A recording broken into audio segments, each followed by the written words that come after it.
All right, everybody. I am so excited because this is one of my favorite nights of the Survivor season when we get to nerd out and talk some Survivor with a great friend of mine who is so generous to come back to the podcast season after season and talk with us about what's going on in the world of Survivor. He is taking a break from his busy schedule as a doctor of robotics. Please welcome from David versus Goliath, the great Dr. Christian Hubicki. Christian, how are you? Doing great, Rob. Always good to chat with you. I appreciate you always. Always times I get to chat with you are a great time. So I appreciate it whenever we can find a time to link up like this because I think we got a lot to talk about. Look, I am very fortunate. It is not lost on me that how lucky I am that I get to do what I get to do, talking about a game, despite all of its flaws, that is still something that is a source of pleasure for many. And then to get the opportunity to do it with such a knowledgeable person who is so wonderful to talk to, that this is just as good as it gets. Oh, that's super kind. Thank you. And I hope that this will be an edition where we can talk about some really interesting stuff that happened this episode. At least a lot. I think a lot to talk about as to what went on. So I'm glad I get to talk about it with you. Okay, so we have a lot to get to. Of course, we got to talk a lot in person recently. We had such a nice night. It was what was it? Was it last month? About a month ago, where Yeah. you came through Raleigh and said that you had a night free. And I said, let's get together. And you and your incredible partner, Emily, came through. And I called up Jesse. I said, Jesse, get down here. Christian's going to be here. We had a pizza party. It A was night. It was like winning a reward. I'm glad you set up the Jesse signal. I got to meet Jesse. That was a great time. We got to we got to share a lot of stories of our various experiences. And I know that Emily was very excited to talk to you. She's been obviously a big fan for a long time, as long as I have. So it was Mm-hmm. great to talk with you in person and meet your great family and your very energetic yet well trained dog. Yes, thank you. Yeah, and I got to meet your dog Fermi as well. Very, very, very fun night. Okay, Christian, we'll talk plenty of Survivor. What's going on in your world outside of these wonderful people that we follow in Fiji? Oh, it's been a fun time in my world. I'm very happy to still be a professor, and I somehow find a way to make each semester more challenging than the last. I'm teaching a lot of classwork to a lot of students to multiple universities now. I don't know how I managed to sign on for students outside of my own university, but it ended up being a really great experience getting to teach my courses in robotics to a broader audience. So that's been a lot of fun. And the lab is where I work is expanding. We got a new humanoid robot, with arms and legs walking around, and Ooh, and that's been a lot of a fun. twofer. And yeah, twofer, so it walks around, picks up, pick up boxes, put them down. And it makes it more complicated for the algorithms, and also Mhm. showing it off to kids. I went to a robotics competition uh, the other weekend. There's a big robotics organization called First that it's if you might hear about high school robotics teams, often they're part of this organization where they build a big or these high school teams of kids will build robots to compete in a competition in about 6 weeks and then compete, and they do a really good job, and these are high school kids. So I show up. I taught a little impromptu class. I marched out the robot onto the stadium field where they compete, and that was all good time. And I mean, I did this myself when I was in high school, so it was a trip down memory lane. Okay, well, Christian, let's take a trip down Survivor Lane and get into everything. With the last couple of seasons, we have been doing this closer to the midpoint. You were telling us right before we came on about all the different appearances you've made on the podcast covering Survivor episodes. Do you want to just walk us through your own Survivor RHAP episode recap resume? Sure, sure. So I can quote my resume, so that way people can vote for me at the final Yes. RHAP Council Yes. You got to for the make it like a million. story if you want to really Right. get the votes, but yeah. Yeah. No, so yeah, I talked to you. So I was on season 37.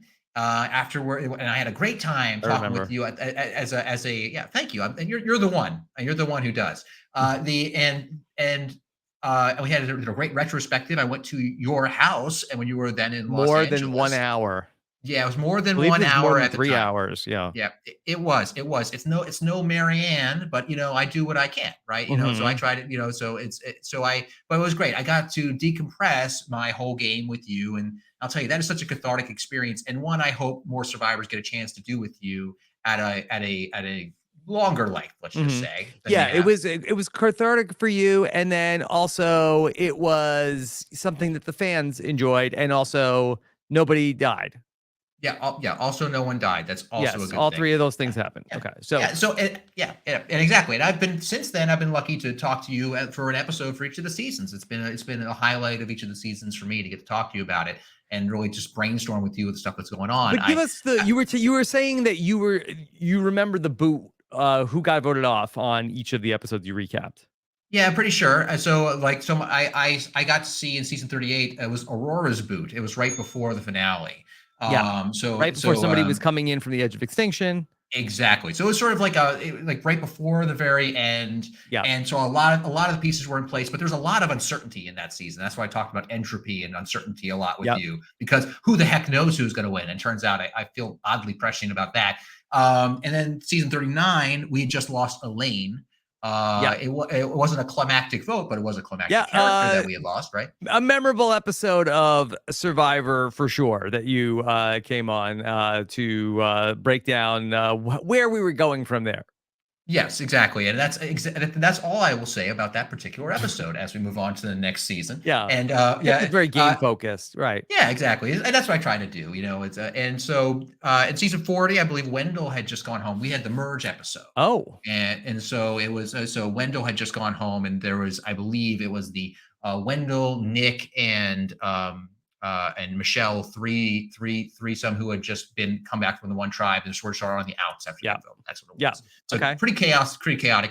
41, it was we just lost Tiffany, and it was sort okay. of the aftermath Final of eleven. the final 11. That was sort of the aftermath of the crazy, before that, the crazy knowledge of power first kerfuffle number one, Yes, for the yes. knowledge of power with Xander and Liana, etc., and Tiffany.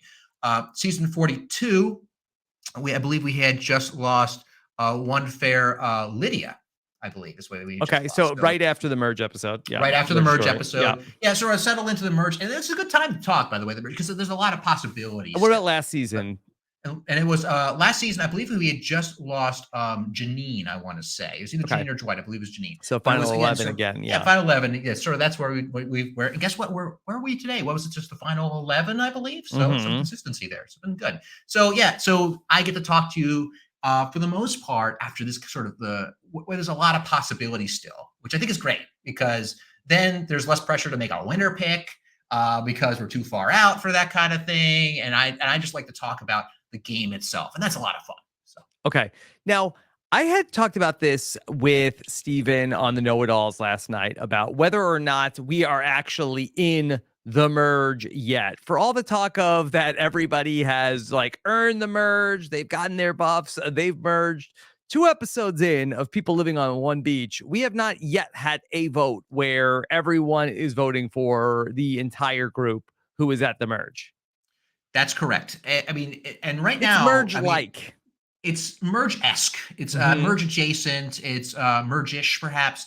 And but like, what to me always defined the merge was, I believe, like Steven said, it felt like the start of a new game. The game is renewed into a new phase, and it still feels like we're table setting at this point.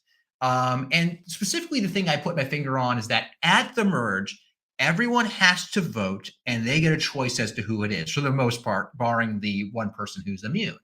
And that forces everyone to take a stand on their positions. And so far, everyone has plausible cover and deniability. Like this episode, we had a group of 5 people, one of which was immune. So really, only 4 targets at this vote. So it's not an accurate snapshot of the preferences of the greater tribe, and therefore a statement of values and strategic positioning as to where the game is. Um, and that's and the vote before it was kind of half that, but not really, because it was all sort of the first vote when all tribes come together is often a punt anyway these days. So I mean, it seemed like there was a bit of a consensus on Josh, and so that was largely executed on. So we haven't gotten that real statement of this is the state of the game. It's all still obscured. So I hope that next week is that time where we get a real clear, crisp snapshot Yeah. of the status quo. Okay, well, we are able to sort of like put some of the pieces together and try to get like a lay of the land of where we are heading into the final 10. And I will say that I said this on the know-it-alls last night when they did this split tribe twist, and they didn't call it that last night. They called it a bunch of different things, that I feel at least bullish that we will have a proper final 10 and more importantly, a proper final 9 vote coming up here over the next couple of weeks, barring any more production shenanigans, which I am very excited about. I think so too. My hope is that that's the case. Um, on some levels, I like that they did the small tribe twist and not did a double boot. I agree with the assessment that I've heard that skipping over the final 9, like had been done the last time, the game just suddenly accelerated from what felt like the early merge to the mid to late merge. Like Yeah, when you skipped over 10 and right. 9 right away, and they're And not doing that. yes, and 43 was a little bit better, but in going back to like as recently as like 41, 42, you had the Mergatory at 12, and then you had then final 11 was a proper vote, okay, which resulted in Tiffany going out, and then also I think that Chanel went out at the final 11 in season 42. That's But correct. She then was the first sure. we split tribes at 10, so we don't have 10, we don't have 9. 8 has been a big vote in the new era, but then 7 you had do or die, and so take that off the table. So really, in seasons 41 and 42, you really only had like a proper vote in the second half of the game at 11, 8, 6, and 5. Yeah.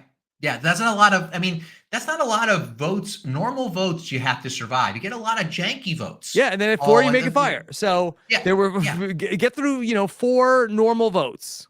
yeah. And I tell you, those numbers add up. I mean, I wasn't prepared too much to talk about the probabilities here, but if you just look at it from any particular vote as a time where things can go horribly, like where the powers can shift against you via the concerted effort of the tribe. So let's say you're a big target. I mean, you're like a Rick Devens. Everyone wants to get rid of you because they think that you're going to win at the end, kind of deal.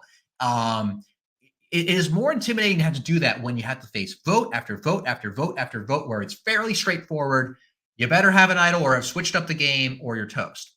Whereas if you have these kinds of quick twists and gimmicks that can happen, that kind of player can potentially penetrate deeper. Now, that comes at a cost because somebody goes home at these tribal councils. And when they are sort of they're sort of randomly introduced twists from the perspective of the players that they come across as very hard to plan for. You might lose a really well positioned player that was in a great chance to win as a consequence, and I'm not sure that that's a more satisfying outcome when you lose someone who has managed to, via their own actions and some measure of luck, position themselves well.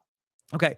So I guess then that's a great segue to talk about what happened to Matthew. And really, the big question that we have to ask. And I just think it was such an important conversation that Matthew had with Brandon in this episode about does the best person at Survivor do the best at Survivor? Matthew said, it's kind of sad that is actually not the case. Brandon said, no, basically the cream always rises to the top, to paraphrase, and that there's always a way out of his situation. Isn't that such a interesting sort of way to frame Survivor? Sure. And it's kind of a classic question. I mean, it almost borders on the question on the statement that people say that the person who won always deserved to win by definition. And I see this discussion over and over again when I hear people talk about the show. Um, the hidden premise, if you're going to say that the good players will always find a way to wriggle through, there's a premise that everything is somehow under your control, or at the very least controllable. And I teach multiple courses in control, so The this might control of actually serve vote. to, yeah, control of vote. We'll get to the control of vote. I have opinions on the control of vote, many opinions, but and just in terms of general Survivor game, I mean, there are random influences that are truly, in fact, random, and that come into the game. That in and of itself does not negate skill, because yes, a skilled player can take a twist and do their best to mitigate the effects of this. If we're talking about this in terms of the field of robot control, we would call this robust control, Mm-hmm. where yes, a lot of people in my business, we can say, hey, we'll make a robot controller that's going to make the robot walk, and we'll make it walk in the laboratory. You watch it walk and you're like, yeah, it's walking, but I felt if I breathed on it wrong, it would fall over. It just barely gets by. And you can tell that's not a very robust controller.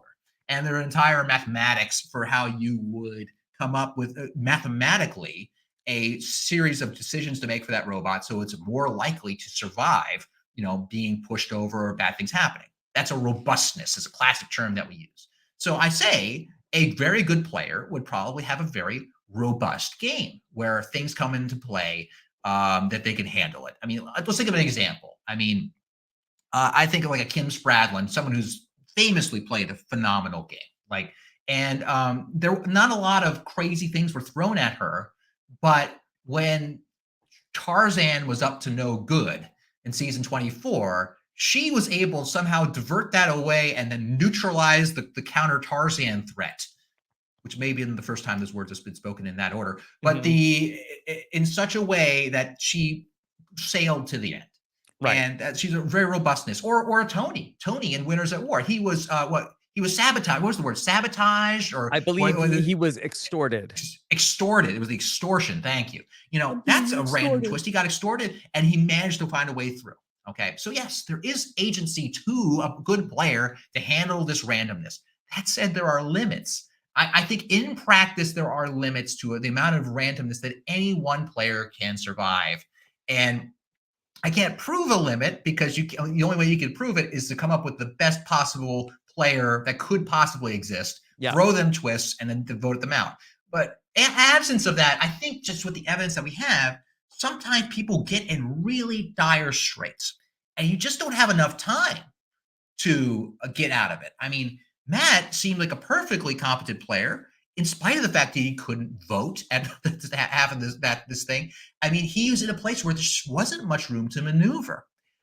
So I wouldn't say that there's 0% chance of him getting out of that situation. It is stuff happens in the game, and you can be an excellent player, and there's not a practical way out of it that's likely to work, or there's limits to how much you can influence that outcome. So I lean more toward the Matt side of things, where sometimes a great player is just dealt a bad hand.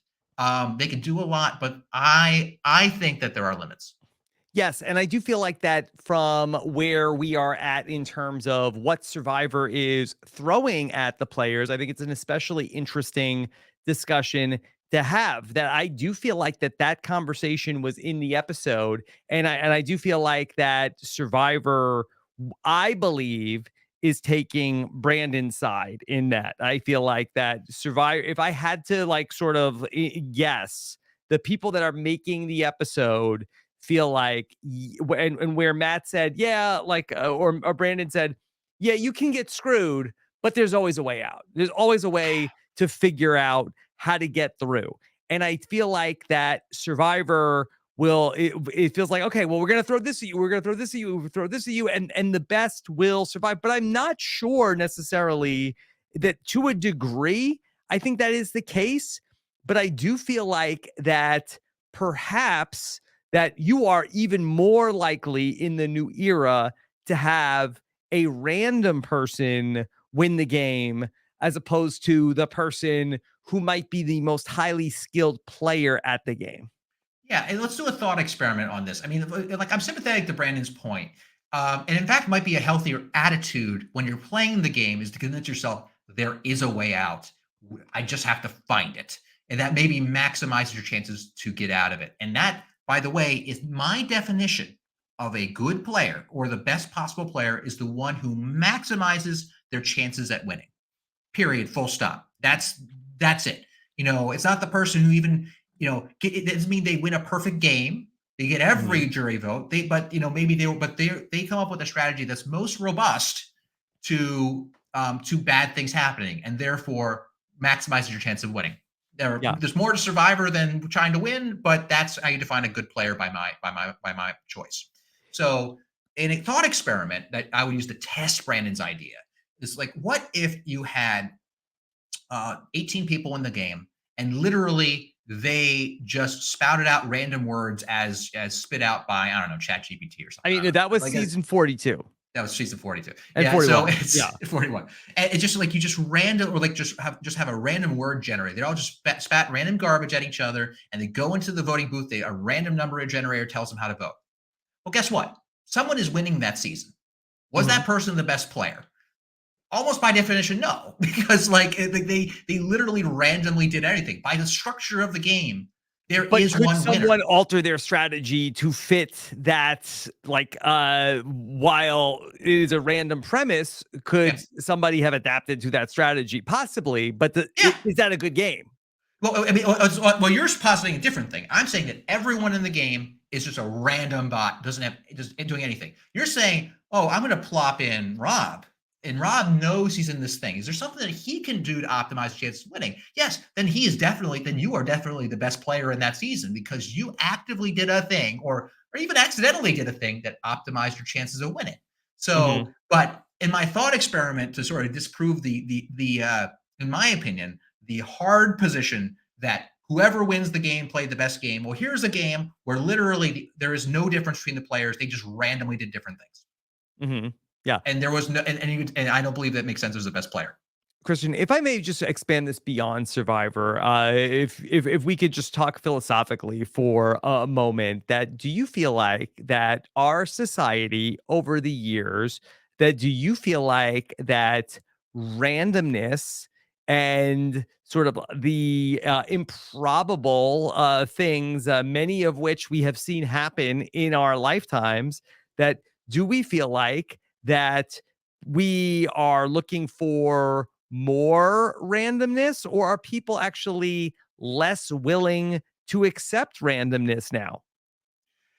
I think that, let me try to interpret your, I think it's a great question. Let me try to interpret it as directly as I can, in that if we are in a world where like random things happen, in effect, even though there are random things happening in our lives that we don't control, and sometimes they affect us more, some of us in more ways than others.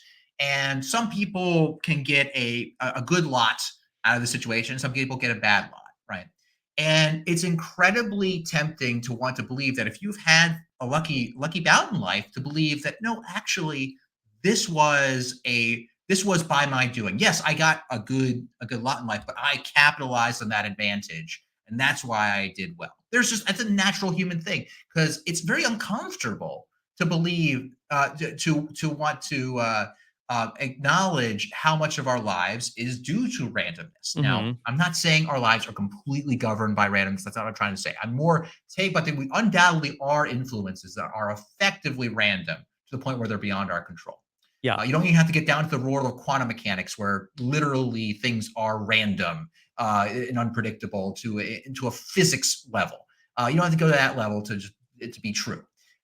So it makes sense for the show and for people on the show that when you do well, and I'll speak for myself too. I feel this at times too about my time on the TV show. Just to bring it back to that you do well, it's because of what you did, not because you got put on a tribe where you happen to get along with the people there. Whereas, or maybe, in our season, Pat was, medevaced on a freak boat accident. I was sitting next to Pat. Changed everything. Yeah. I was sitting next to him on the boat when Pat was in the boat. He was flopped in the air and slammed on his back. Now, how do I interpret that incident? Well, one, it's horrible for Pat, undoubtedly, but there's some part of me that says, well, it wouldn't have happened to me because I decided to sit in a more safe configuration than Pat. Pat was, doing something else, but that some part of my brain doesn't want to acknowledge that, hey, I could have been the first medevac on my season of the show. And so that's just how we deal with things. And I think it's important to acknowledge, whether it's life or Survivor, what are the influences that were beyond your control that put you in the place that you were. It doesn't mean you don't have control. It doesn't mean that you didn't do good things. You need to do the best job that you did, but you have to acknowledge the thing that got you there. You know, going back to this idea of, thinking about things as being random now versus things that were random in the past. And tell me if you think this is an oversimplification or an overgeneralization, which it most undoubtedly is. But I feel like that in the past, random things would happen and people just chalk them up as like, oh, that's just, what are you gonna do? A random thing happened. But because we have so much data and so much information now that we have sort of a lot of insight into just how like unlikely or likely things are. And I do feel like that because many things that are unlikely, I do feel like that in many facets of our life, forces have worked to try to make the more unlikely things more likely to happen, creating seemingly more randomness and maybe more of a desire for not randomness. Am I making sense? I think I know what you're going. Do you have like an example that would maybe Okay. crystallize this? You think of a thing? So every single sports team or every single sports league that I follow over the years has like added more teams to the playoffs to the point where in Major League Baseball, for instance, there used to be two teams and now because of a lot of different factors, including like wanting to have TV money and all this thing. So let's keep adding more and more teams to the playoffs. Now, half the teams are going to make the playoffs. Well, because of that, you might have, I don't know if we might have seen in the National League last year, the last team to sneak into the playoffs all of a sudden now has gotten hot at the right time. And now teams that were much more dominant over a longer period of time like end up getting knocked off, and it's like, whoa, this is crazy. Are we having fun yet? Well, this is interesting. I see what you're going for, and I don't have enough data to like say, oh, this is a big general trend. I should finish this book by Leonard Boladno. I think it's called The Drunkard's Walk. I forget what it's called, but it's a book about the role of randomness in our lives, so I'm not prepared to summarize for the book report today, but it certainly makes from an entertainment standpoint or like a league where you count on viewers and people who are engaged, right? Or let's say this television show Survivor that we're watching, right? You get a taste of the seemingly rare or uncommon thing. Let's say, and I always go back on Survivor to fans versus favorites, which to me was the beginning of was the very beginning of Survivor Micronesia. Micronesia, yes. The first one, yes. It was the beginning of this love of the blind side because it was a thing that didn't happen super often. At least a season that truly changed everything. It did. In my opinion, it was. I consider it the Wrath of Khan of the. You love Wrath of Star Trek Khan. movie. I do like Wrath of Khan a lot. So I will stretch this analogy probably further than I ever needed to, Rob. But okay, so before Micronesia, there were blind sides every once in a while. You took your part in a few of them in your season before then. But then so basically it's sort of like action, right? It's like action is happening at those moments beyond the normal human drama or the intrigue of someone on an island. But there's like an action moment when there's a blind side. With Micronesia, post-merge, it's just blindside, blindside, blindside, blindside. I think basically every vote was some form of blindside. Right. And the show clearly loved it, and as they should. To me, this is like Star Trek because the Star Trek One was a much more hard science fiction movie without a lot of action. But Wrath of Khan, great movie, a lot of great action, and then every movie thereafter, I feel, at least modern movies, Star Trek loves to recapture Wrath of Khan. I feel like they tried to remake that movie like 3 times now, right? And Hmm. I think that Survivor is still trying to remake Micronesia, which is their Wrath of Khan, where you have like, wow, just blindsides crazy, and they've come close and maybe surpassed it a few times. But that's the high I feel like they're seeking. Hmm. And so these this seemingly uncommon thing of this blind side, they want to create the environment where they happen a lot. I Yeah. mean, you see that all the time right now, right? That's why they throw twists in the game, because then there could be some crazy blind side, some crazy inside straight draw of votes that knocks people out. And I think that makes it very relevant to this episode, actually, as to what happened with this control of vote advantage. And I'm sure we'll get into that. Right. That Survivor, like, I think has gone out of its way just creatively to prevent there to be like one player dominating the game the whole way through. They want there to be, as much, you could say, chaos or randomness or dangerous fun, however you want to describe it. And that's currently where we are. And so let's then go from the philosophical to where we actually came into this. Back to Matt, who ultimately, how big of a shock is this in terms of Matt from where he was positioned coming into this week to see him going out of the game? Was this for you on a scale of 1 to 10? Sorry, what's the question? Was how shocking was it, or was it Yes, for Matt to go yeah. from this seemingly safe position in the game to being the latest person voted out of the game. Yeah, it seemed like a very sudden rise and fall of his confidence. I think it took I feel like it took about 3 minutes of time on screen from him being confident to realizing he's in a bad position. Like 'cause at the beginning of the episode, he has this confessional that we all hawk-eyed Survivor viewers see. He's like, "Man, I really feel like I'm in power right now." And I'm sure some of you are asking yourselves, like, who would say that on Survivor? And let me just say, the producers for this show are geniuses. They know how to get you to say that when you least expect it. They got that language out of me at one point. Thankfully, it never made air. But like, they just like, I You didn't say knew it in your boot episode. well, I mean, that's could have been it. But but as soon as it came out of my mouth, it's like, I can't believe I just said that. How did you do that? So they know how to get that information out of you. They know how to make you feel comfortable, so that way you can say that language. They can use it on screen. Anything that you say can and will be used against you in the court of Jeff. But so Matt going home, like at that point, it was not a terrible shock once I saw the twist coming. I'm like, oh, like okay, he's now on the tribe of 5 with one immune person, and that is dangerous. And then just the general danger of being in a situation where there are very few targets is numerically obvious. The danger. He was one of 4 people possibly going home.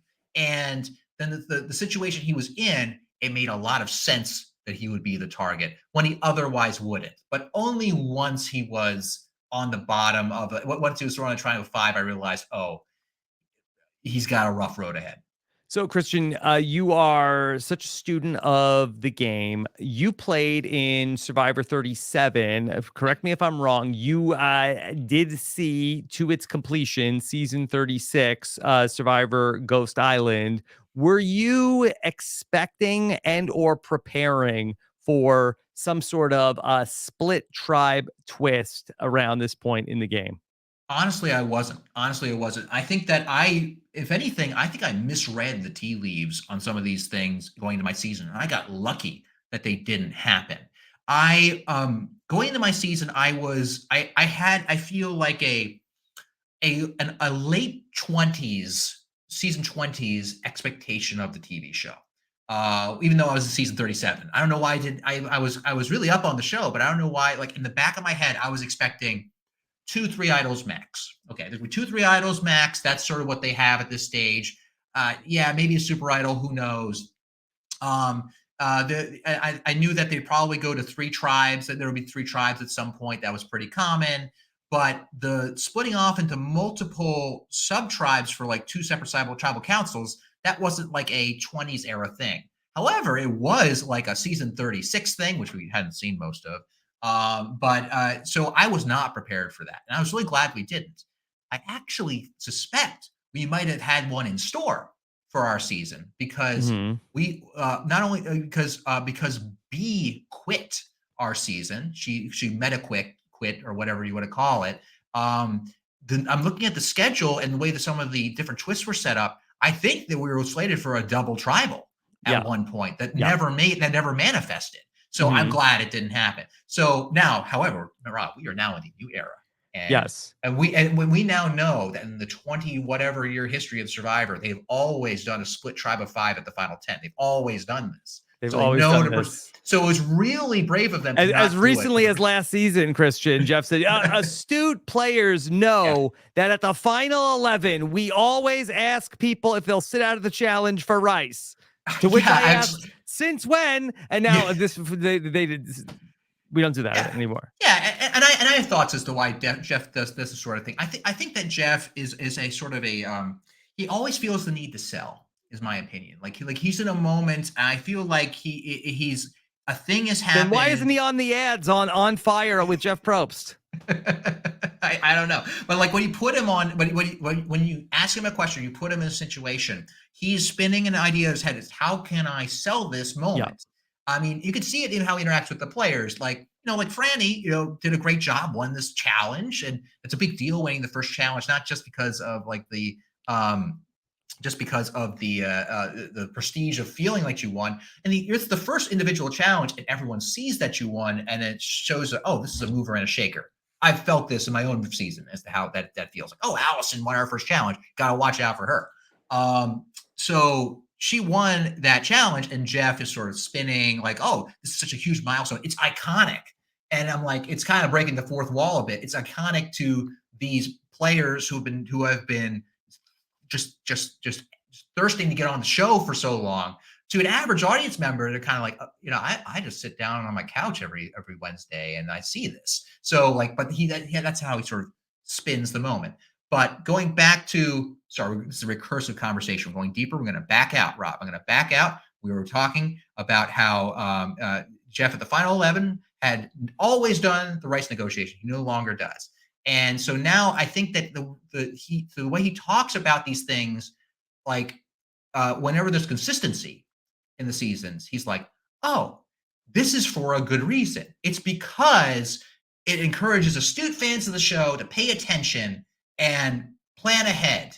And that's why we do it that way. It's like, Jeff, you don't have to sell it that hard. Just do it like this Mm-hmm. and we'll figure it out. It's cool. That's all right. You don't have to sell it like that. So I think that's why we get that language from him. Yeah. Okay. I also want to apologize. I was embarrassed, Christian, that Okay. I forgot that as you played in an odd numbered season, you would not have seen the entirety of Survivor Ghost Island. So, just as a Survivor alleged expert, I feel I gotta take the fall on that one. Oh, no worries, no My worries. bad. No, I mean, but like we did see some of it. We did see some, and we also, I The mean, in your players who defense, played in the Edge of Extinction would have seen it. You would not have absolutely, not. Yes. absolutely. Yes. I try to like, but there were some weird things that were happening. Ghost Island had some weird, like they had like a super early swap, like Yeah. right after like Jacob Derwin boot, which is the second boot. Yeah. They swapped. So I should have been on alert for a lot of things that I was not on alert for because I did not read the trend line. I was still averaging the last several seasons, but the trend line was going up. And I should have extrapolated that they're going to put in more idols. They're going to throw in more twists. I mean, and that kind of thing. But anyway, so that was my opinion on whatever your question was 30 minutes ago.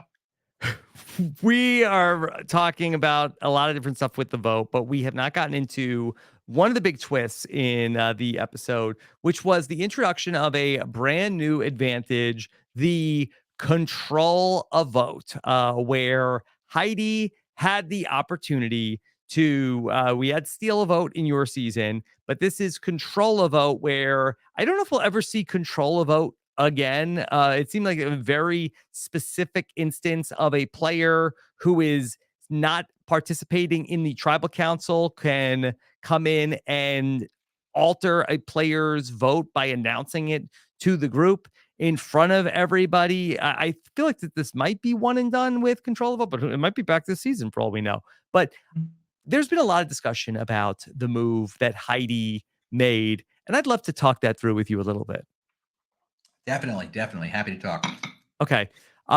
Do you want to open with your thoughts? Because my thoughts have evolved from Survivor Know-It-Alls. Okay, all right. As they often do. Okay, well, I'll go through it. I'm happy. That's why you can't listen to just one podcast for the week, everybody. As I've told many astute viewers, you will miss out. It's like the Marvel Cinematic Universe. You can't miss one of the movies because you'll be lost. So make sure you tune in every. I'll say one thing on the Know-It-Alls and completely come back and contradict myself by the feedback show. And if you don't know, you'll be out of the loop by the next episode, and you'll be totally lost. So my current thoughts. So one, let's talk about the twist of the control vote. I agree with you. It's pretty niche in how it's being used. It is basically the steal a vote in a lot of ways. Key differences, as far as I can tell. One is, unlike the steal a vote, where Steven stole a vote in season 31, he could use it to vote for the person from whom he stole it. From my estimation, and my estimation of the rules, and would be that a person cannot vote for themselves. So it would be no more possible to control a vote to make them vote for themselves than you could say you have to vote for Jeff Probst. Both are equally not allowed. So that makes it slightly different than the steal a vote. That's a minor thing. May I ask a question? Yeah.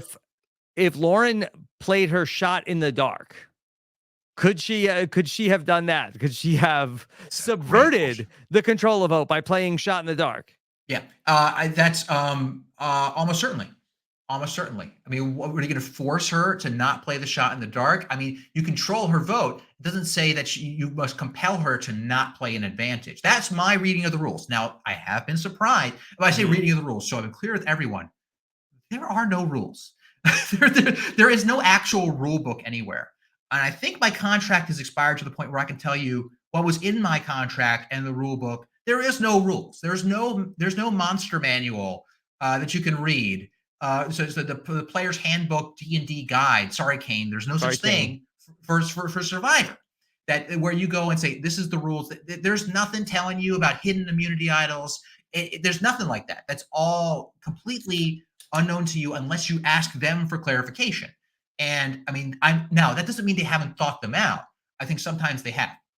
But my reading of the rules is that if you were to play shot in the dark, then you're not going to vote, and therefore you can't control the vote. Just like apparently, one thing I was thinking about going in is if someone played the extra vote, just like Lauren did. Genius question she asked. I loved Lauren in this episode for a number of reasons. But it's like, do you control my second vote? And my original thought is like, maybe yes. Maybe they would control that second vote because it controls who you vote for, not it only controls your first vote. And I think that Jeff just answered the question. It must have come up to producers and they clarified, right? Yeah. So it only controls one vote. So that would tell me similarly that you're not allowed to play your shot in the dark. Not only that would be like controlling someone's advantages too, it would also be bad television. It's like, no, you can't play your shot in the dark. You can't save yourself because someone else played this weird control of vote advantage. That wouldn't make much sense. That's my read. So the thing I really do like about this, and not that I think they should continue this more or a lot, the one thing that made it interesting this time was the shot clock on it. You had to play the steal a vote at this tribal council, therefore it got used. A lot of the time, people sit on their steal a votes until they're gone, until they've been voted out.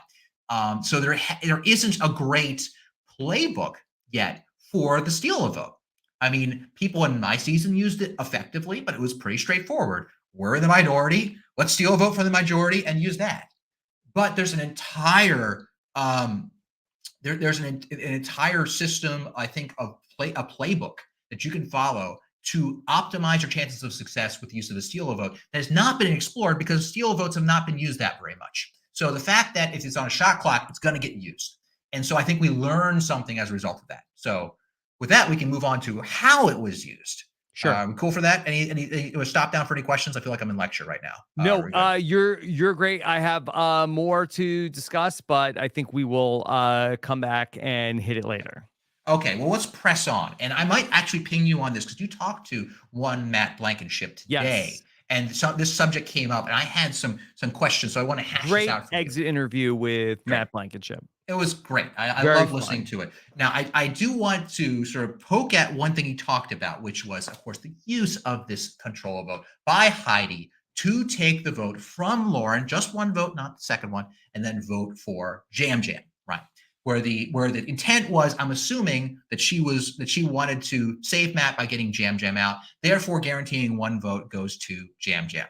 And this was, as Matt put, it's sort of rearranging deck chairs on the Titanic. That didn't change anything. However, I'm convinced that nothing would have changed anything in any combination of these votes unless Lauren screwed up. And that's so, like, the way I was working through this is that, so the popular hypothesis is that if you instead stole Brandon's vote and voted for Jamie or voted for Lauren, then you had on the bottom, you had Matt and Jam Jam. The two of them could pile on that vote. Guess what? 3 votes on one of the original Ratus, and 2 votes on Matt. Voila, they win. But Lauren's got the extra vote. Once things go sideways, once things go hinky, she's probably going to play that thing if she's not convinced that the vote's not going to go her way. So I would assume she would play her extra vote to throw it on Matt. It's a 3-3 tie. And then on the revote, the person who was voted for, let's just say a vote was thrown on Jamie. Jamie's in the tie. She no longer votes, okay, for the second vote. Matt is in the tie. He no longer votes on the second vote. 2 of the 5 players are gone. So you're now down to 3. And guess what? One of them is Brandon, one of them is Lauren. 2-1 vote. And that assumes she doesn't even have to use her extra vote on the revote, which we, by precedent, know she can. We know that she can. Now, are we assuming that Heidi would not get to control a vote on the revote? So if she controls a vote on the revote, so that in that case, that would throw another vote on because that would throw another vote on Matt. So it would be 2 votes on Matt. However, we know for a fact that Lauren has extra vote, and if precedent holds, she gets to revote with that extra vote as well. Okay. Yeah. So at which point, yeah, go on. Kristen, would it not then be, as we're talking it through, the correct move would be to say steal Jamie or Brandon's vote and put it on Lauren, which then, if Jam Jam and Matt take the clues and the cues to vote for Lauren, Lauren herself would not be able to vote on subsequent revotes, which would potentially, take her extra vote out of the equation. And then we get to where still 2-2. Let's see. I got my iPad out and making sure here. Okay. Let's get this right, because it actually makes sense that the control vote would work on the revote, because most of the advantages do carry forward on the revote. Okay. So at which point, let's just say Brandon votes for Lauren. Okay. Because you want to take Lauren out on the revotes. That way her extra vote. No, you would have 3-1 at that point. If you put the votes on Lauren, say if you stole Jamie's vote and voted for Lauren, okay. Yeah. And then we have Heidi voting for Jamie, and then plus Jam Jam plus Matt. Then if on the revote, right? You have Heidi voting for Jamie. Say they put the votes still on Matt. You're talking about Heidi's throwing Brandon's vote on Jamie? It's putting either Jamie's vote or Brandon's vote onto Lauren. Okay, for the sake of this, let's say Jamie, and I hope that we are not the audience is following along, because I barely am. I'm sure it's incredibly obvious as to what's happening with the audience. Go on, yeah. So all right, so Heidi controls Jamie's vote, which ends up being for Lauren. Okay. Yep. Brandon, he still votes for Matt. Jam Jam, he votes for Lauren. Matt votes votes for for Lauren. Lauren, and Lauren gets voted out in that scenario because on the tie, Lauren can't vote with her extra vote. Yeah, 3-3. And then so that would take, and the reason, because Jamie, so that would be the way that I have to do it. The control vote would have to go Brandon through. was right. There was a way. There was a way. There was a way. Now, so there was a way through that. Assuming that the control vote, I didn't consider the control vote going through to the revote. At which point, I want to make sure I get this right before I have to recant this. So Brandon, Jamie, I think that's the way. That's the way you save it. Now, and so in that case, so it would have to carry through on the revote. And that would be a 2-1 on the revote. Yeah, that would work. That would work. That's the one way he makes it out of it. Interesting. And so that assumes, of course, that it carries through. But I think that's a pretty safe assumption. And I would. So anyway, go on. I'm sorry. But Matt said in my exit interview with him that had Heidi put the vote on one of the RHAP people, then him and Jam Jam would have worked in unison to pile their votes onto the person that had just had their vote taken away from. Which makes sense. It would only work now, as we've deduced, if they took Lauren's vote there. Yeah, I'm sorry. They put the vote. I'm sorry. Put the votes on Lauren, not stolen her votes. Now, but do you believe that Jam Jam would have been as self-serving as to go along with that plan as opposed to stick with the original plan and vote against Matt? I think that you talk it out at that point. You have a whisper tribal council at that point, and you talk it through. I was actually surprised there wasn't more chatter after. It would have gotten at least Jamie to play her idol, I think. Yeah. Her fake idol, which would have been interesting. Yeah. So that would have been interesting, and I think that I think you could have gone along with it. Again, it assumes that on the revote, and the thing is, you also have to work out the revote. And it has to be a vote on Lauren. So that is the inside straight draw. I was actually going to build up to the point that they should have done this anyway, because then they would have at least flushed Lauren's extra vote. Right. And they would at least flush the extra vote. Great. And go on.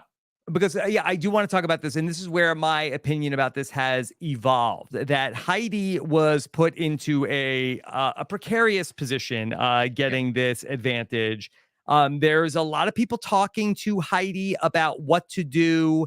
Carolyn wants it to be used against Matt to help Jam Jam. The idea of putting the vote on Lauren ultimately comes up, and we know from the beginning of the episode that Danny was talking about that.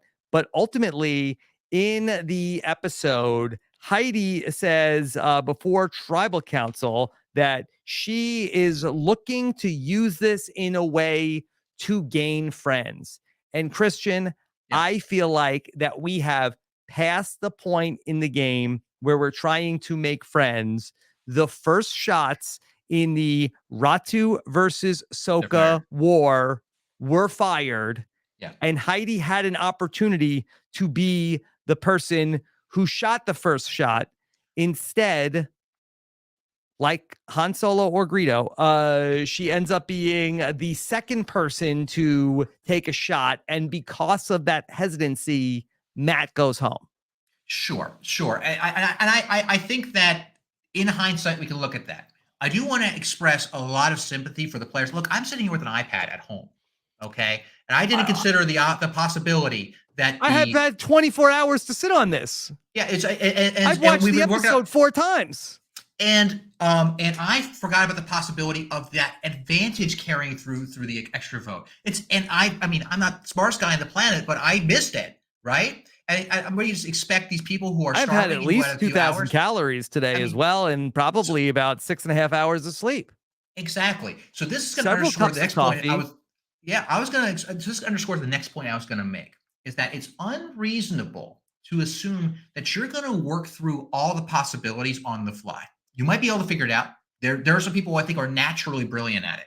But what you need is a playbook. And I think that for the world of Survivor, the voting playbook has been the same for a very long time, before the era of extra votes.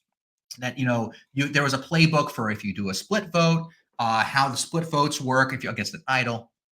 But now when you have extra votes and steal votes, the playbook has changed. So this was going to be my recommendation, which still holds. It actually ends up being more powerful. That is a good, because what you need is a playbook for what do you do when. So what do you do when you have a steal a vote? Okay. How do you leverage that? And I think that the intuition for someone like Heidi, who's clearly a smart person, by the way, she's like an electrical engineer, if I recall. And it was to guarantee that votes go on the alternate target, right, in this situation. But if the votes are close, the move is to engage in some friendly fire on the big alliance. You have a big alliance member take friendly fire at the other alliance member, and that opens up mathematically more possibilities because you're taking one vote out of circulation and you're piloting it onto someone else, and then the minority can get together and pile on votes on them. Okay. Okay. And so go on. Can you just talk through that one more time? Because I want to make sure that I am following. Okay. So is this this is the playbook for stealing a vote, not at a tribal council like we saw last night, but this is just in the opening of the merge. You say that this is how you would play the steal a vote from your own alliance. No, not from your own alliance. So let's say if you want, the only reason that you would need to steal a vote is if you think things are going to go wrong for you. So if you are, let me just clarify the premises here. And I'm putting myself in the shoes of Matt and the people who are interested in Matt surviving and Jam Jam surviving. You're on the bottom and you have to use your steal a vote most effectively.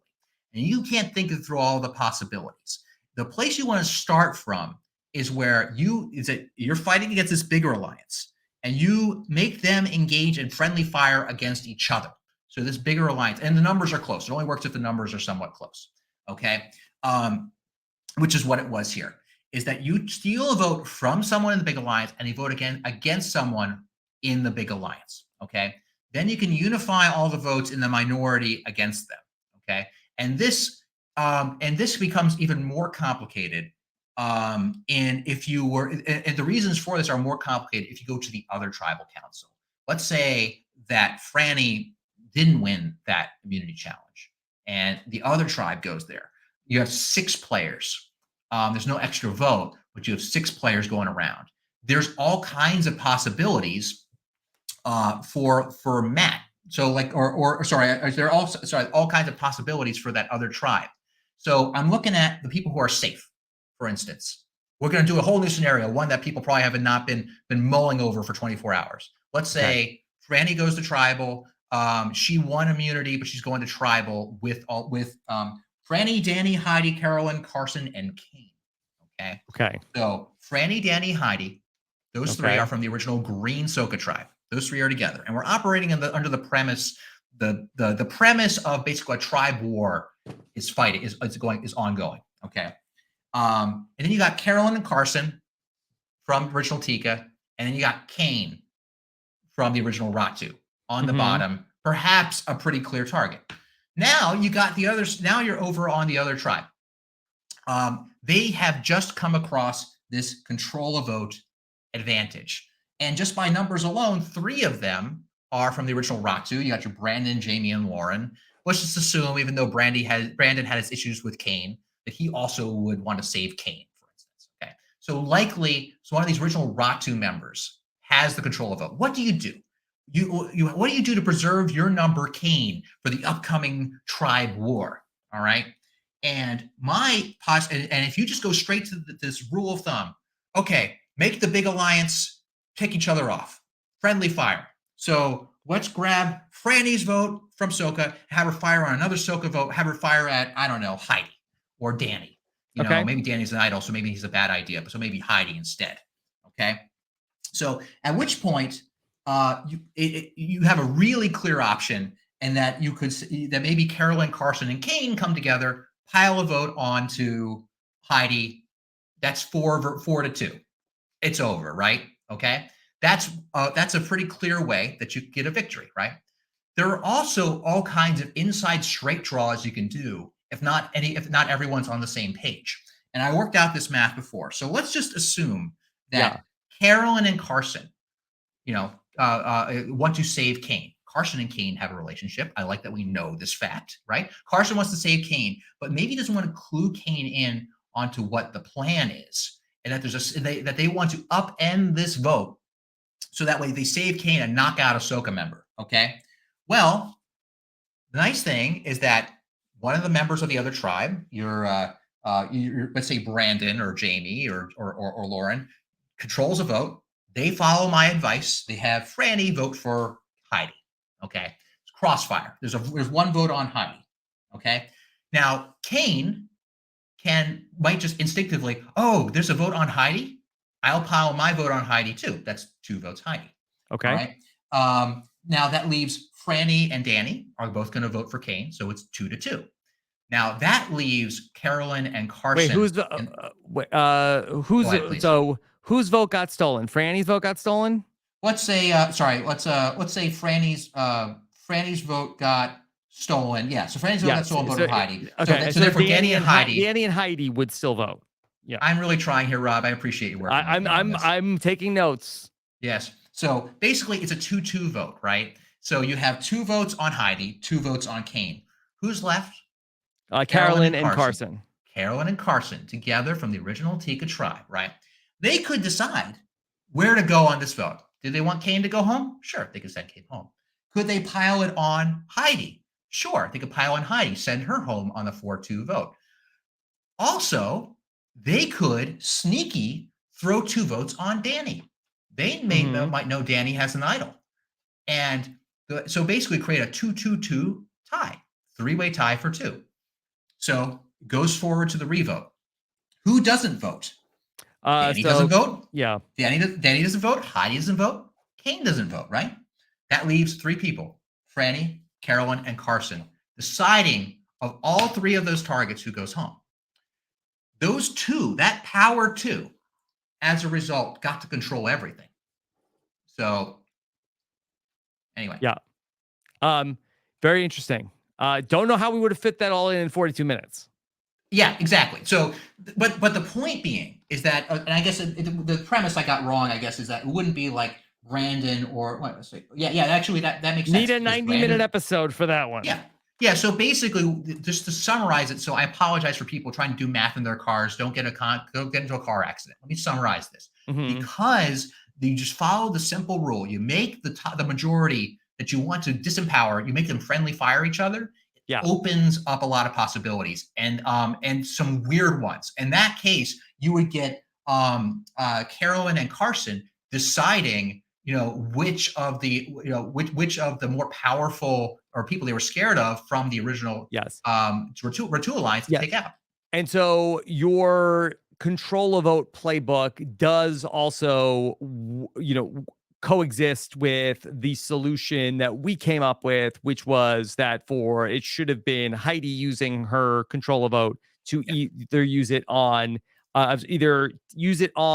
Brandon or Jamie to make them vote for Lauren. And maybe we need like a subheading of if a person has extra votes, put the votes on them to also neutralize their extra votes.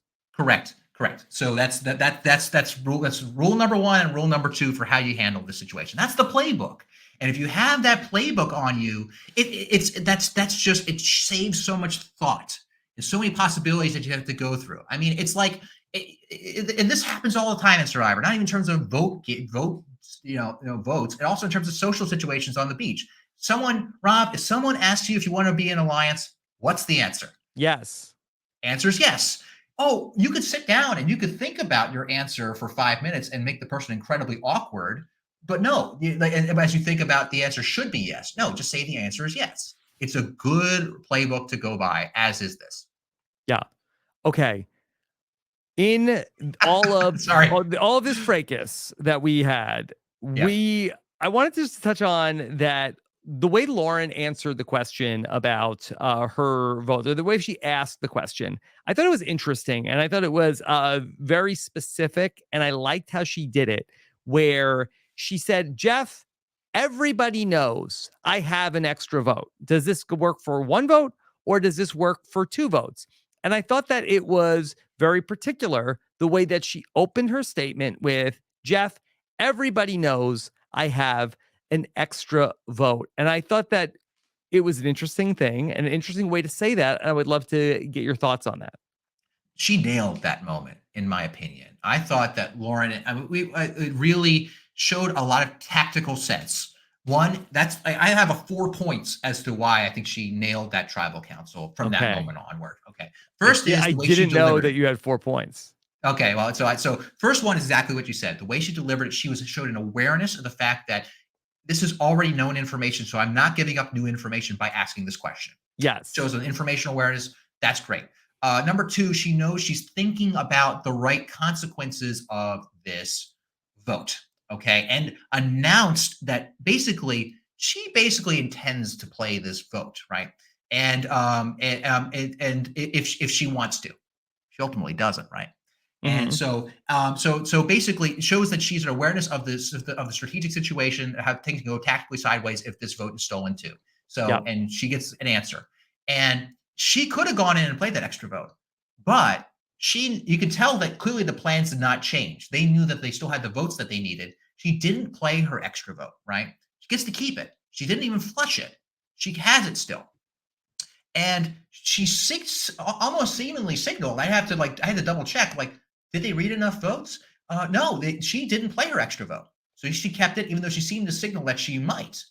So, and four, the way that the votes all got read. I mean, so sorry. So in number four, if you're not paying close attention to the votes, you might have assumed that she played it, and she might have gotten the target off her. For some reason, this extra vote is viewed as this major target that she to get out of the game. It's the way it is Hmm. portrayed. So my fourth point is that like she possibly could have not played that extra vote and gotten away with it as though she did in the eyes of everyone else. People might, if they're not paying close attention, assume that she played it.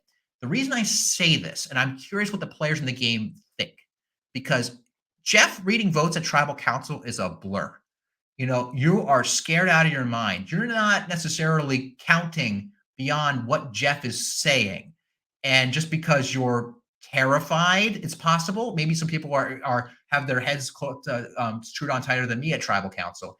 You might lose track of how many votes Jeff read for Matt.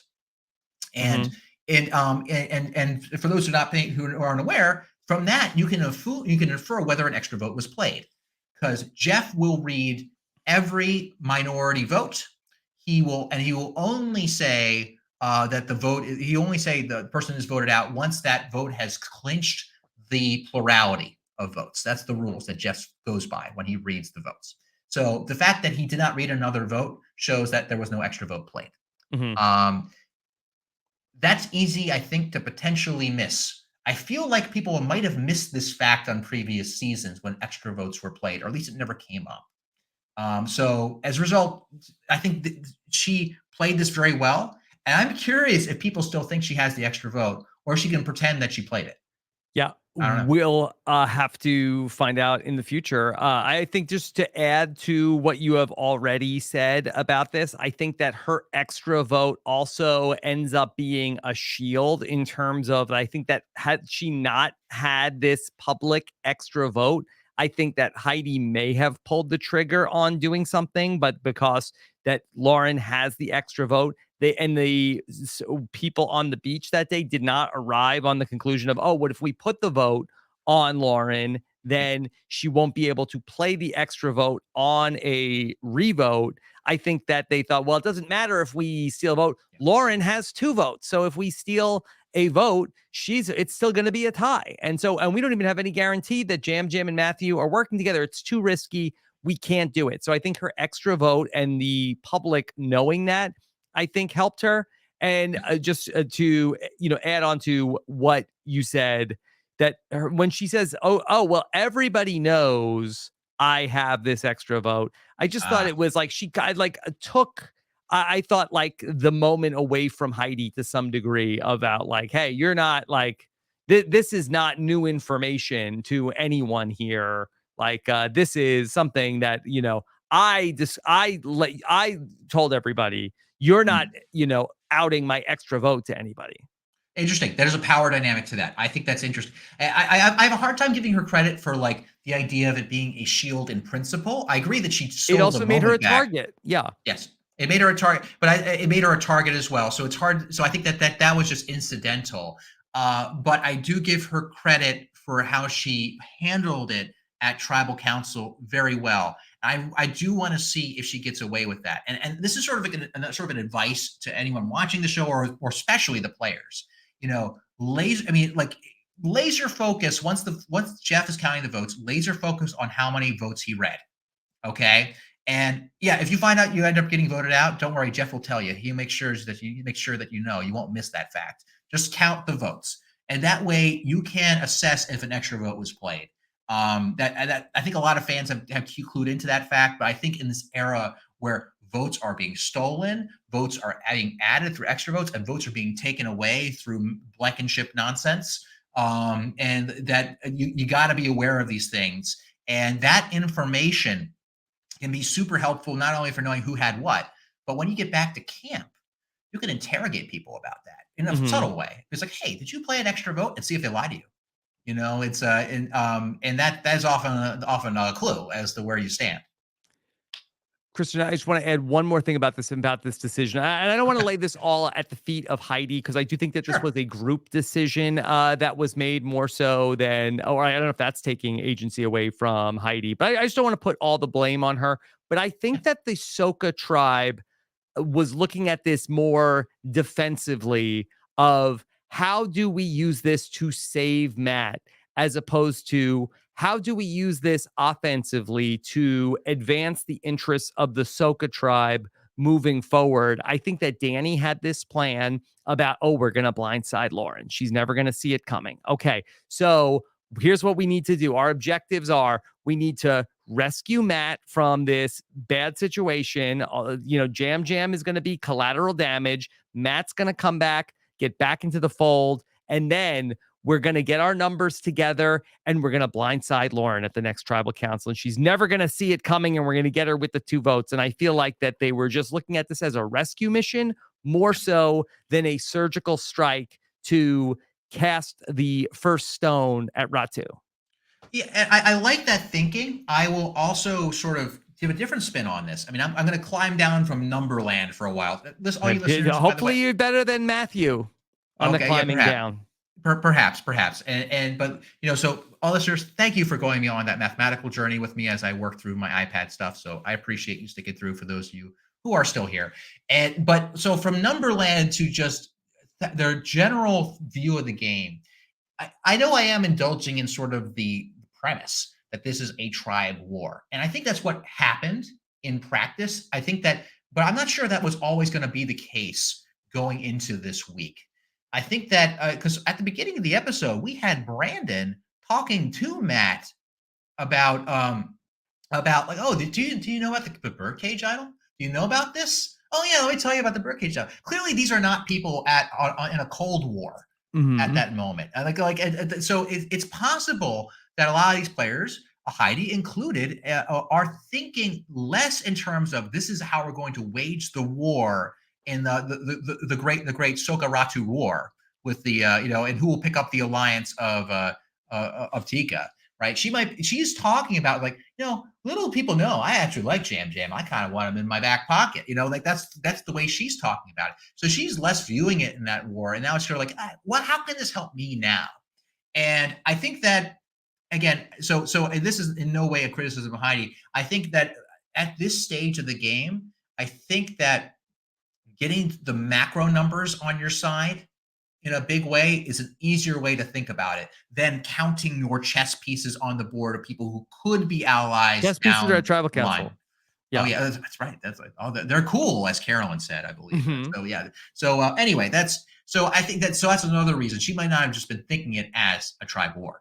Okay, well, let's look at this from like the top-down view of where we're at to sort of like really get a sense of if there is a, Ratu versus Soka war brewing with Tika sort of on the sidelines. And this kind of came up a little bit in my conversation with Matt. I sort of asked him, could you give us like a little bit of a lay of the land?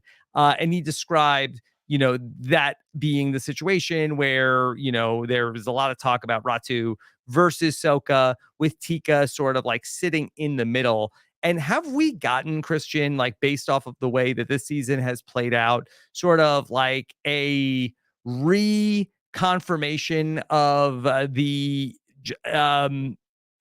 efficiency or the advantages, at least, of a intentional or unintentional Matt Singh situation? I mean, I've never been a subscribed to the intentional Matt Singh theory. I don't I think mean, you that's should a throw challenges, but I do feel like that coming into yeah, this merge situation yeah, down in the numbers, like it has seemed to have paid dividends. I don't want to take anything yeah, away from the actual players, Carolyn and Jam absolutely, Jam, who have done sure. very, very well. But I think they're also like the perfect players to come in a unintentional Matt Singh situation. Sure, and I think that honestly, I mean, I don't give season predictions for a number of reasons, but I could totally see a final three with all Tika. I could The totally Three see it. Stooges. Are they the Three Stooges That's or what they the said three of last them? week. Yeah, so I forget who the Three Stooges were, but I could totally see Carson, Carolyn, and Jam Jam in the final three.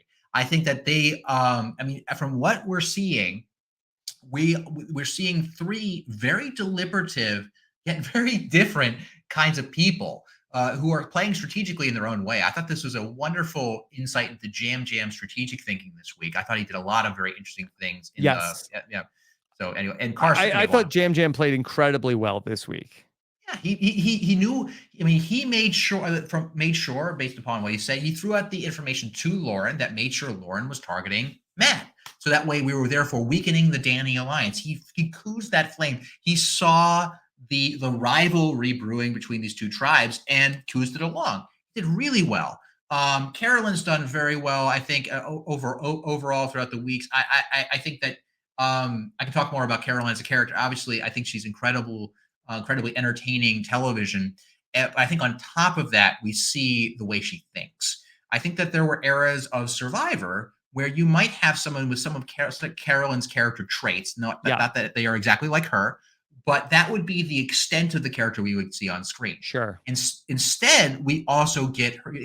Yes, she comes across as goofy or wild, on the outside and like maybe unpredictable, but you see the deliberation, you see the strategic thinking going on. So I think that she added that adds a lot to her. I think that's great. And Carson, of course, is Yeah. I feel we're really being set up to some crazy Carson takeover. I mean, we're literally getting shots of Carson saying, "I'm ready to brew some chaos." And he is like the reflection of campfire in his glasses, Yeah. like that. We're not exactly in subtlety territory here. He's going to be trying to at least trying to shake something up. It will be really easy. I can easily see those three navigating the situation incredibly well. Okay. So then let's go and take a look at some other things that are going on here in this wild world that is Survivor 44. Tell me a little bit, Christian, about your thoughts on Matt's bag. Okay. Now, I am a little confused. Okay. Mhm. Because we have never had a situation before in 44 seasons where a player gets swapped, goes to another beach, they don't have their bag, they don't have access to their advantages. It, did a rule change? Did something change? It Is feels this like something changed to me too. since I when? this seems new to me because like I mean when I was out I mean when I was out there I got the impression that there are things that are your possessions. And so and they're definitely like when we had a swap, there was a way to signal that hey, these are the things I left back at my previous beach. Could you go grab them? And if they could find them, they would grab them and they would bring them to you, right? And of all things, a game token And we you like a say they, your production, not the other production. players, right? Yeah, production. I'm talking about production. Yeah, I'm Because trying we to be saw coy. Matt attempting to call out to Franny. Yeah, exactly. And I'm guessing that he said, "Hey, production, can I have my bag back?" And then some production made a smirk and said no. Is my Mhm. guess, and like that's only. I mean, it must have been what happened. That is, if so, that's new to me. Now that said, um, I always have my idol on me. I never kept it in my bag. I kept it in the bottom of my shoe. which it was very rocky and sharp. So I'm not sure it was a smart idea. So I think if you watch me in episodes like 9 through 11 or something, I'm limping, and that's not because I'm injured. It's because I have a rock in my shoe that's in the shape of an idol. But the and so I always had it on me. The thing that's wild to me is like I still have not internalized the fact that the shot in the dark is a physical thing that you Yeah. play. I know it is. I know they have a die, but you like I feel like I never really see them with it until they play it. So I just assume it's like a magical power they have, like, pleading the fifth. Like you can just say, I call shot in the dark, I declare bankruptcy, and but no, it's a And you can physical do it thing you don't once. have. Right. You can do it once and it's done, right? And sort of marked off on an Excel sheet in Jeff's laptop that, is that they play the shot in the dark. But that's no, it's a physical thing. So this is new to me. I mean, that they would say, no, you don't have it. It's not in your bag. And I add that to the list of reasons that poor Matt. I believe when we were listening to the Evolution of Strategy, available at theevolutionofstrategy.com, I believe, that you had the concept called "screwed by the swap all stars" Yes. as a Okay. concept So that you were pitching. this is fascinating. Tell me about something that I invented that I have no recollection of. Yes. Yeah, well, I mean, basically, for those who don't know, you and Josh Wigler went on a journey through 30 seasons of Survivor, Yes. and I believe the first chapter of which was 6 This is like, hours. and I know that you have not watched the Severance, correct? I have not watched Severance, Yes. but I'm But aware to of me, it. this must be what that's like. Of like, oh, tell me what am I like in this other thing that you've listened to? Well, so yeah, so this thing that you did and have no memory of. What the idea was, you were going through all these seasons and sort of marking down who are the people who were really screwed by the swap. And so if you and you were pitching various ideas of all-star seasons. So screwed by the swap all-stars is a joke in our household. I was like, oh yeah, Matt's on screwed by the swap all-stars for sure. Sure. So yeah, so but like that, he's like, to me, he's up there with Michelle Yee from Survivor Fiji. Hmm. It's a very similar situation where there was a post-merge, in air quotes, Yes. a subdivision of the tribe where Michelle Yee was stuck with, I want to say, all of the four Christian, horsemen. that get out of my head. And this isn't another Severance reference. But I am working on my burning question for this week, and I happen to be working on a deep dive into how to survive the tribe switch, not Yeah. necessarily the swap. And I went back to the very first time that this happened in Survivor history. It was in Survivor Fiji, and I've actually gone back and watched this today. Oh And wow. it's 30 seasons ago here. And so this is a bit of a throwback to Michelle Yee. And the tribes showed up. They thought they merged. They came to they did merge. They got to the first challenge, and Jeff said, "Draw buffs." And then basically they went right from the losing the challenge right to tribal council. It was Alex, Stacy, Mookie, Michelle, and Dreams. Yeah. So basically, everyone except Gardo from the Four Horsemen, it sounds like to me in that case. Mm-hmm. Yeah. So that's so yeah, I mean, that's a tough spot to be in, and no time to plot, right? You talk. Michelle Yee is the case study for, is there always a way? I mean, what is the way for Michelle Yee? Maybe you have the right answer to us. We'll find out on this week's episode of Burning Questions. Well, she did So one thing singularly wrong okay, from what the episode tells us. So okay, understood. you know what? I just feel like that going back to tying this all in, is there always a way? And then when we bring in all of the variants and all of the randomness, that in some ways, Christian, that while Survivor is throwing more at the contestants, I also feel like that there's also more ways out, because at the time that Matt was contemplating, is there a way to be able to do this? It's hopeless. Little does he know that Heidi has like some Deus Ex Machina power that Yeah. she's going to be able to stand up at the tribal council to potentially be able to save him. So, with infinite possibilities, I do feel like that there are also like infinite creative solutions to the problems in ways that maybe in the past there may not have been. That's So really in some interesting, Rob. ways, is Survivor more fair than ever? it's so unfair. It's fair. I mean, yeah, we It's could so unfair. It's fair. That's so it's uh, so let's turn the philosophical statement of what we think about the fairness to what is an actionable item to make a way, right? So Mhm. let's assume. So let's maybe. So I think I got to update my paradigm in terms of how I think about the rules of the show, just because these things get added so often. Maybe a player, should be thinking about what would I need to survive this vote, because what would need to happen if it happened, and that's a very big and open question. But I almost felt like Matt almost knew this, but he didn't, but almost knew this, because he was laying out at tribal council very clearly what the stakes were. It's either me or Jam Jam, everybody. And so it's giving information that theoretically could be used to coordinate this plan. Again, very complicated. This is not an indictment on the players. It's really complicated. But put yourself in a position now where, what would I need? I would need a steal a vote. I would need some kind of advantage. How would I use such an advantage? Should it be in play? It's sort of like the brainstorming part of a brainstorm. You say, well, let's just assume that we can do X. What could we do with X? This would do it. I mean, Matt tried the papaya. I guess he already did, try that. Maybe that was the solution.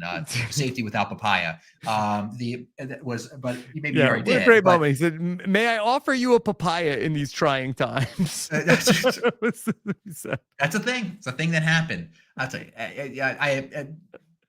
Let me just say, I'm shocked how much Jeff has patience for this stuff these days. I remember, like in my experience, like Jeff was very similar to he is now at the challenges. Like at the Matt chat, you could joke with him, you can make lighthearted talk. And the minute I tried that tribal council, he gave me like this death glare. Like, what do you think you are doing right now? This is Mhm. tribal council. So I feel like if I brought a papaya, I would have been, I would have taken a shuriken to the chest from Curtis, from Jeff Probst. But Yeah, now they so have the mace and the suit of armor. There are weapons but that are right there. Yeah. it's dangerous. Maybe Dangerous fun. perhaps expect the unexpected, Rob, as they always Mhm. say on As this they show. always say. But yeah, yeah, and so, but maybe like you say, what if I had a steal a vote? What if I had an extra vote? And then you start playing as though this thing exists, because you sort of have to put yourself in the mind of the producers. And it's, again, this is a very hard thing to do, so you have to sort of retrain your survivor brain. You say, okay, maybe there's something in this other tribe who is coming here tonight. Maybe there's something going on through that.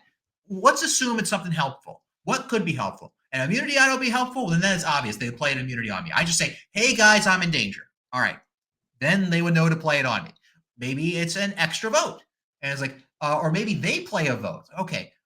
Hey, I'm just saying, if you're going to play a vote on somebody tonight, if I had some other person voting for me, I would throw it on Lauren. I'm just Mhm. throwing that out there, right? It's like that would be a helpful thing.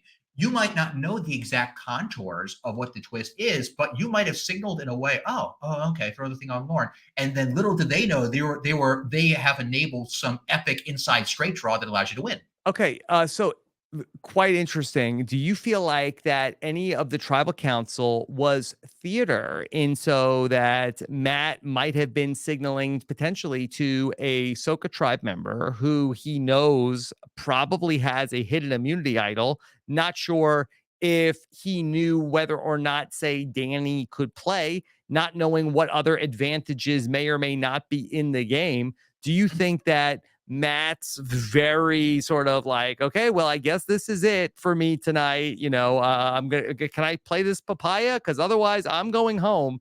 Do you think any part of that was trying to like, hey, if anybody has anything, any of my allies, if you can help me, I need help. He's at that point, he's in a desperate enough straits. I wouldn't put it past him. He was trying the papaya for I think at least partially unironically, but I think that I'm sure if he's already thinking, hey, maybe they could bring my bag to me. He's probably already thinking, hey, maybe they can play an idol on me. That's not a Yeah, crazy thought. no. So the And layer one actually, thought, what is a crazy thought is that they actually couldn't. yeah, Confirmed by Jeff Probst's interview with Dalton Ross today. That's so strange. I mean, like, I think that Steven last night with the know-it-alls with you is like, really? Like, would they, stop that good television? And turns out they would. It can be hard to predict the how the twists Where the work. So lines are, right? where the lines are. I mean, and again, we could be totally assuming incorrectly about how even the control vote worked on the revote. I mean, I'm making that assumption because that's how the steal vote works. That's how the extra vote works, but it might work differently. So it's hard to tell. But the point being that he maybe at level one said, man, maybe there's some way they can save me. They need to know I'm in trouble. What they didn't know was how. And so if so, maybe you're in desperate state. Let's say you are, you're the next Matt Blankenship situation. You're Matt Okay. Blankenship 2 ships in the night. I don't know, but and you're in a situation. I mean, no one wants to be there. You got to think about not only signaling to these people, I'm in trouble. You also want to signal, this is what would need to happen for me to actually survive this. Okay, Maybe you need a and safe word. yeah, safe word. The safe word is papaya, Rob. He Mhm. gave the safe word. That was You're in the the issue. you're in the papaya zone now. Yeah. Yeah. Oh, so yeah, that's so that maybe that's sort of the next level way to thinking because there in this new era of the game when there are so many twists that you could not possibly expect what they actually are. There are very certain limited mechanics that can be employed. Votes can be taken away, votes can be added, votes can be targeted. People can be immune, for various reasons, right? These are let's say, the ingredients of a survivor twist. There aren't too many more ingredients than that. You somehow are immune, somehow are getting votes, or votes are being taken away. And so and they're trying all the different combinations. It's like Taco Bell. You got your tomatoes, you got your cheese, you got your beef, and you got your shells. We're just going to rearrange it in a bunch of different orders, and voila, you have the Different stuff. Topito of Yeah. Survivor twists, right? You have different things. So they all function on those premises. So if you outline what to do with each individual ingredients when there are vote shenanigan mechanics, you have a playbook. When there's idle shenanigan mechanics, you have this playbook. And you throw out there, this is what would need to happen in a very simple way. Heck, it turns out it might have saved Matt. No way he could. Hopefully, someone else learns from poor Matt's hardship. So. Okay. I want to ask you about something. In one of our last conversations, we talked about sort of how idols have not really been a big deal in the new era. And I just wanted to just get a check in with you. Of course, we've had just idols and advantages are ubiquitous in the new era. At the same time, we did see Danny in this episode say we have to target Lauren. She has an extra vote. Josh misrepresented the number of idols that he had and seemingly became a target. So do you feel like that maybe the threat of idols and advantages is maybe overstated in the new era because they are not paying big dividends? I mean, certainly based on recent history, that's literally true because Last really the night, one another failed advantage that did not do what the user intended. and the idol specifically. I mean, the only idol successful shenanigans we got in recent history was with one Jesse, right? Well, Because he is that also true? actually, I mean, that was like hard to say. Like Yes. Jesse used an idol as a detonator to ultimately burn Cody and trigger Carla into burning her idol. Yeah. Like Jesse incorrectly playing the idol on Owen ultimately like launched the self-destruct mechanism to Sure. take out Cody. In this season though, however, Brandon did successfully Brandon. play an idol, and Josh also played an idol on himself at the Right. Tika Tribal Council. So we have seen Yeah. idols played in a few situations pre-merge. That's true. And what I meant to say is in terms of like this sort of game-changing way that an idol would play. I mean, like that. Not in Survivor Game Changer, Not to that not we don't advantage want to bring that. getting. No, for sure. That's too raw for Suri. I'm sure still to this day. But the I look, but no matter how awesome a first vote is, the impact on the game is going to be probably somewhat limited down the line, but yeah, and I consider a good use of an idol. It doesn't mean it needs to be played quote correctly, meaning on the person that it changed that necessarily that it saved the person who was going to go home directly. If you use it in a way that causes a chain reaction and detonates a bunch of idols in the game, that's cool. That's great. And someone like Josh, who correctly played his idol, it also was one of those sort of shot clock situations. And it's not Yeah. like he's going to be able to hang on to that. And so I think that the players have been more conscientious about hanging on to these things. If they, and I mean, again, we went from having how many idols in play pre-merge? Again, a lot of them expired, but now we're just down to the two and one fake and one extra vote. We have now Yeah. shrunk Here, from let's some do major amount. a census real quick of Yeah, what idols are in the game. Carolyn has a real idol. yeah. Danny has one real idol. Um, Jamie, Jamie has a fake idol that she does not know is a fake idol, nor does anyone else in the game know that it is a fake idol. And Lauren has an extra vote. Is that it? Is that all of the advantages that we're down to? according to my iPad, which could be wrong, it's Wow. like Easy it come, has. easy go. Yeah, exactly. I mean, think about how fast this stuff changes. We went from I forget what the tally was. I think there were like 6 idols and 4 fake idols in the game at Yeah, one point. yeah, there were 6 real idols, 3 of which expired and or were played, and Matthew was holding one of them. And he got medevac, so now we're down to 2. Now, the real idols that were given to Carson and Jamie, should we be including those as fake idols, or does everybody know that they expired? Could they pass off those idols that they got on the journey as real idols to people? I think that information is probably out at this point. I mean, it's got to be because everyone. I think openly. I think at the last vote, someone said, "Oh, Josh said I burned my journey idol." I think he might have told Mhm. it to Jamie. I forget who. Yeah. I burned it. And People must Carson know about it. also said that he got an idol on the journey. And Yes. so, but I don't know if he showed it to people. I don't know if Yeah. people know necessarily what it looks like.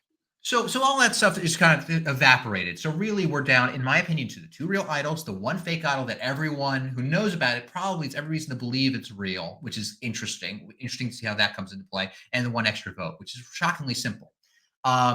It does, but so that's all information that I think is mostly out there. The only thing that we don't know is Carolyn's the most undercover idol at this point?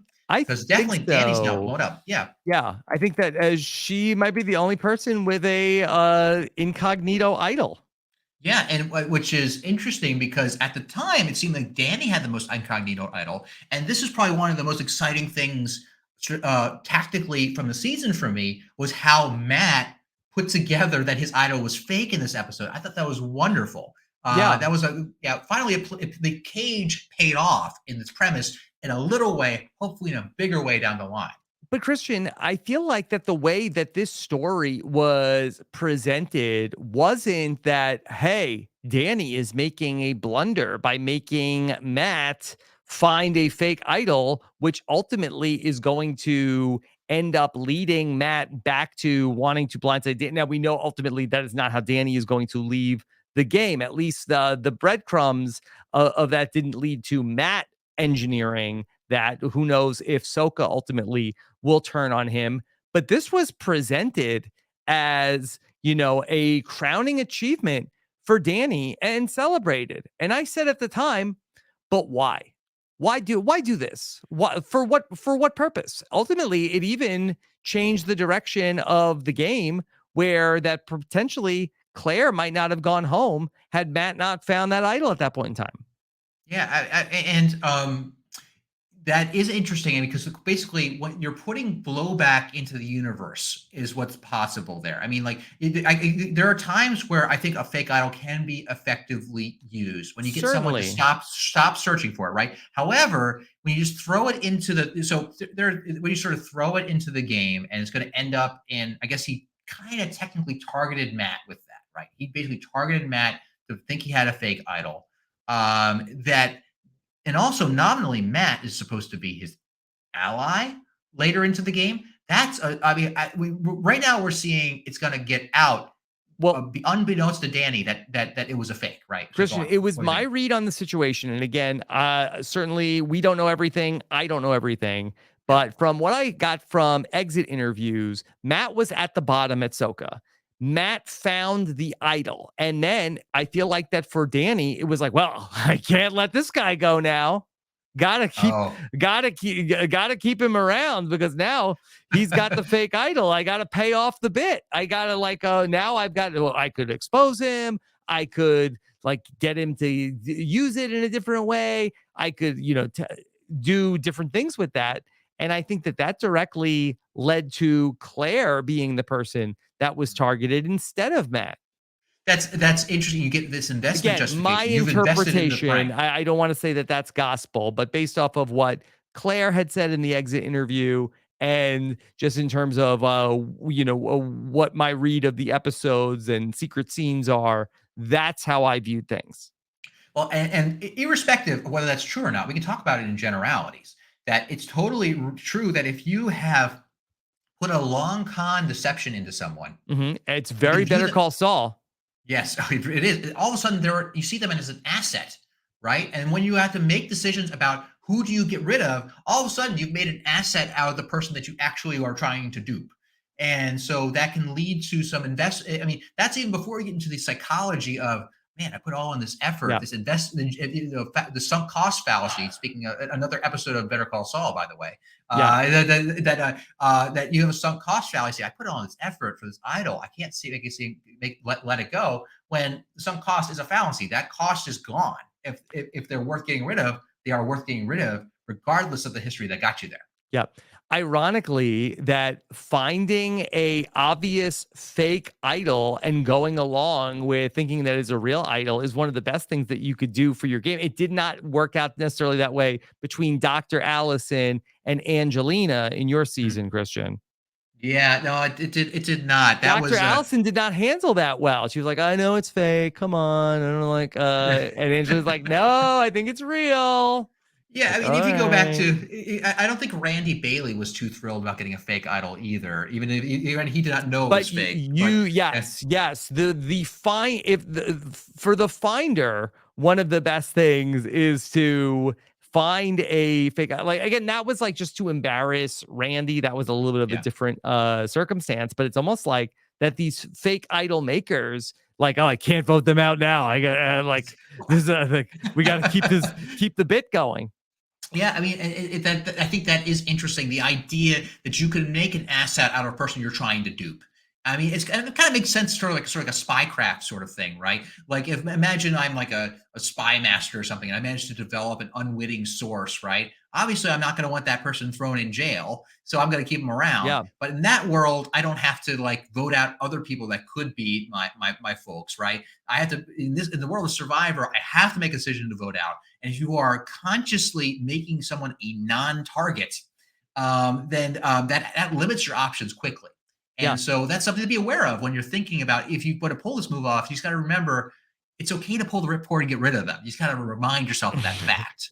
So, So isn't it a good thing on Survivor to be seen as an easy mark? yeah, as long as you're not seen as chaotic, right? As long Mhm. as you're not seen to be easily duped by somebody else, or you're going to go with someone else's plan. That's something that can be a problem. If you one just a basic level sort of group tactics thing is you don't want to be seen as someone who's overly influenced by the other side. You do want to come across as a loyally influenced by people who are nominally your allies, but that's something that can crop up. And Mhm. so, I mean, that was sort of an issue with, speaking of Dr. Allison. Dr. Allison did a great job of always seeming to be open to flipping. And so we kept courting her for a flip over and over and over again, and it never happened. And so, but the people who were most open to try to get her to flip were me, but also especially Gabby. I think Gabby had a good relationship with her with Tiva. And it's possible she could have gotten Allison to flip. It might have actually worked at some point, but to the rest of the tribe, me and Gabby were seen as slightly problematic because, like, why are they just give up on Allison? She's not going to flip. I'm not sure if that might have happened at some point. So And I can give credit to Allison in that case for convincing us that she was always open for business. So as long as you're seen as easy mark to someone you appear to be loyal to, that's good. Then you're underestimated. As long as you then sneak it around at the end and say, "Oh, look, I actually knew the whole time," Yeah. then you're golden. That's big. That's big in the new year. Okay, so Christian, as we're talking about David versus Goliath, your season actually came up quite a bit today on the On Fire with Jeff Probst's official Survivor podcast. Had you had a chance to listen yet to the latest edition of the official Survivor podcast? I haven't gotten a chance yet. I was too busy with my iPad math that it was slightly wrong. So yeah, Yes, what and then happened? you listened to my exit interview with Matt Blankenship and the Know It All, so I know you had a lot in your queue. All right, but Jeff Probst, today's episode was all about. Can you guess what today's episode was all about? Did you guess episode No. 7 of Survivor 44? If you did, you're wrong because it was about themes of Survivor seasons. Oh, just like this theme, like the theme Mm-hmm. of Vava, which is the theme of 44, right? That Mm-hmm. yeah, Right. right. Right. Okay. So Jeff was talking about how they come up with the themes and talking about the beloved theme that is David versus Goliath and how it was all about a matchup between the Goliaths and the Davids. And they had all the evidence that they needed to know if it was going to work on the boat that very first day when this happened. And if you remember that season, we run the challenge and it ends with Christian Hubicki doing a slide puzzle in literally like 7 seconds. So great. Crazy. And the Davids defeat the Goliaths. And when it was over, I asked Christian about that. And he goes, it wasn't really a fair fight. I built slide puzzle algorithms in college. It was the David who said, sorry, it wasn't really a fair fight. So that was a great day because it fulfilled the promise of the title that this would be a battle. And in that season, a David won. Okay. All right. Now we can get into whether or not you, a accomplished doctor of robotics, should have been a David, but that's another story. Again, the legend grows. I'm tearing up a little bit. It's strange actually to hear Jeff tell that story after all this time. I mean, it's nice. That's actually very nice. I'm sorry. The angle that I latch onto was the sorry. It's true. I felt bad. I felt bad in Sorry that for you. moment. It's Goliath. I felt I did, and because I did the puzzle and I was I was pleased we won, but I felt bad for these Goliaths. They didn't stand a chance, and it was not their fault in any way. And here they were on a season where they are thematically the bullies. Yeah. And like they're just people. We're all people in different aspects of life. And people. so this whole I've it might shock you to learn I've relitigated this moment in my life, and whether I've heard should I have said this in that moment? Did it announce myself as a big threat? And to me, I was and it seems silly. I think it's incorrect, but to me, I wasn't even announcing myself as a threat in that moment. I was just reacting because I looked over at John and Allison, who were so sad that they had let their team down. And I felt bad for them because it was literally we made them do this like 10-piece, 10-gram, like a slider locking puzzle. Those are hard. Like if you Carsoned that puzzle, you couldn't have done it faster than I did. There's no way. And so, I'm just hearing Jeff in the tone of voice is how he said it. I don't know. It's brought back memories. Well, okay. Well, this is a great way to get into talking about Carson and the idea of puzzles coming back onto Survivor. And now you had said that, this was not a fair fight. I developed an algorithm that does slide puzzles. So you had an experience with slide puzzles. You had not worked specifically on that slide puzzle. And you also are expressing that you felt guilty about your experience of doing slide puzzles and then having to do a slide puzzle, not even the slide puzzle that you had done before. So I would just love to get your thoughts overall on this question of survivors and how much they should be reusing the challenges and players practicing the challenges? Yeah, sure. Happy to get into this, and I'll sort of take it from the top, from where the comparison from my experience to the other experiences here. The one key difference between my experience and then the experiences on the show is that I got a different puzzle than the Goliaths did. Like we literally ran different challenges, and I got one that was I was able to brute force. Like if Allison had They studied got slide to pick puzzles, the like people, and yeah, you and Allison picked what challenges you all would exactly. do. That's the way it worked, right? So in a way that felt unfair to me. I think, but there was some balance So there. unfair, it's fair? Yeah, so it was fair, but like that's was my thinking. So different situation. Like imagine though this was instead everyone's running the challenge and they're running through obstacle courses, and at the very end that there's a slide puzzle, right? Then I may feel a little better about it because then it's fair ground, right? But the key question that I look at when I watch someone like Carson, who, as we all saw, memorized how to put together the tree puzzle after practicing it seemingly hundreds of times, he claimed, right? And he 3D printed it. You can buy these things on Etsy. You can do it yourself, right? Sure. So number one off the top for that, good on Carson. Good on all these players who do that. That is exact. We all know what the parameters of the game are. We all can watch this show, and I do not begrudge anyone from preparing a specific thing to give them an advantage of the game. Great, good for you. So that is never. So Carson's doing exactly what he should have done. Evie's doing exactly what you should have done. All these players who, by the way, studied these puzzles but just didn't happen to be on the puzzle that he did. Kudos to all of you as well, even if you didn't get the laurels for it or the Yannies. But sorry, that's a really old Or the reference. Donovans, yeah. The Donovans. But yeah, and so, but but it really comes down to, I think the key question is, what should production do, and what game should they put out? And I am not a fan of them reusing the exact same puzzles as often as they do. I mean, we talked about this last time, one of the previous times, how the combination on the combination lock is the same combination every time. And imagine saying that. I feel like if someone gave the Carson answer, or maybe or I say maybe even the Matthew answer, where he said he practiced that puzzle, practiced the snake maze in his backyard. If he gave the answer, oh, I practiced that locker combination, whereas Yeah. I tattooed it on my arm. It's all you always use the same numbers, so Right. I just remembered it. Because when you are designing a game, Incredible.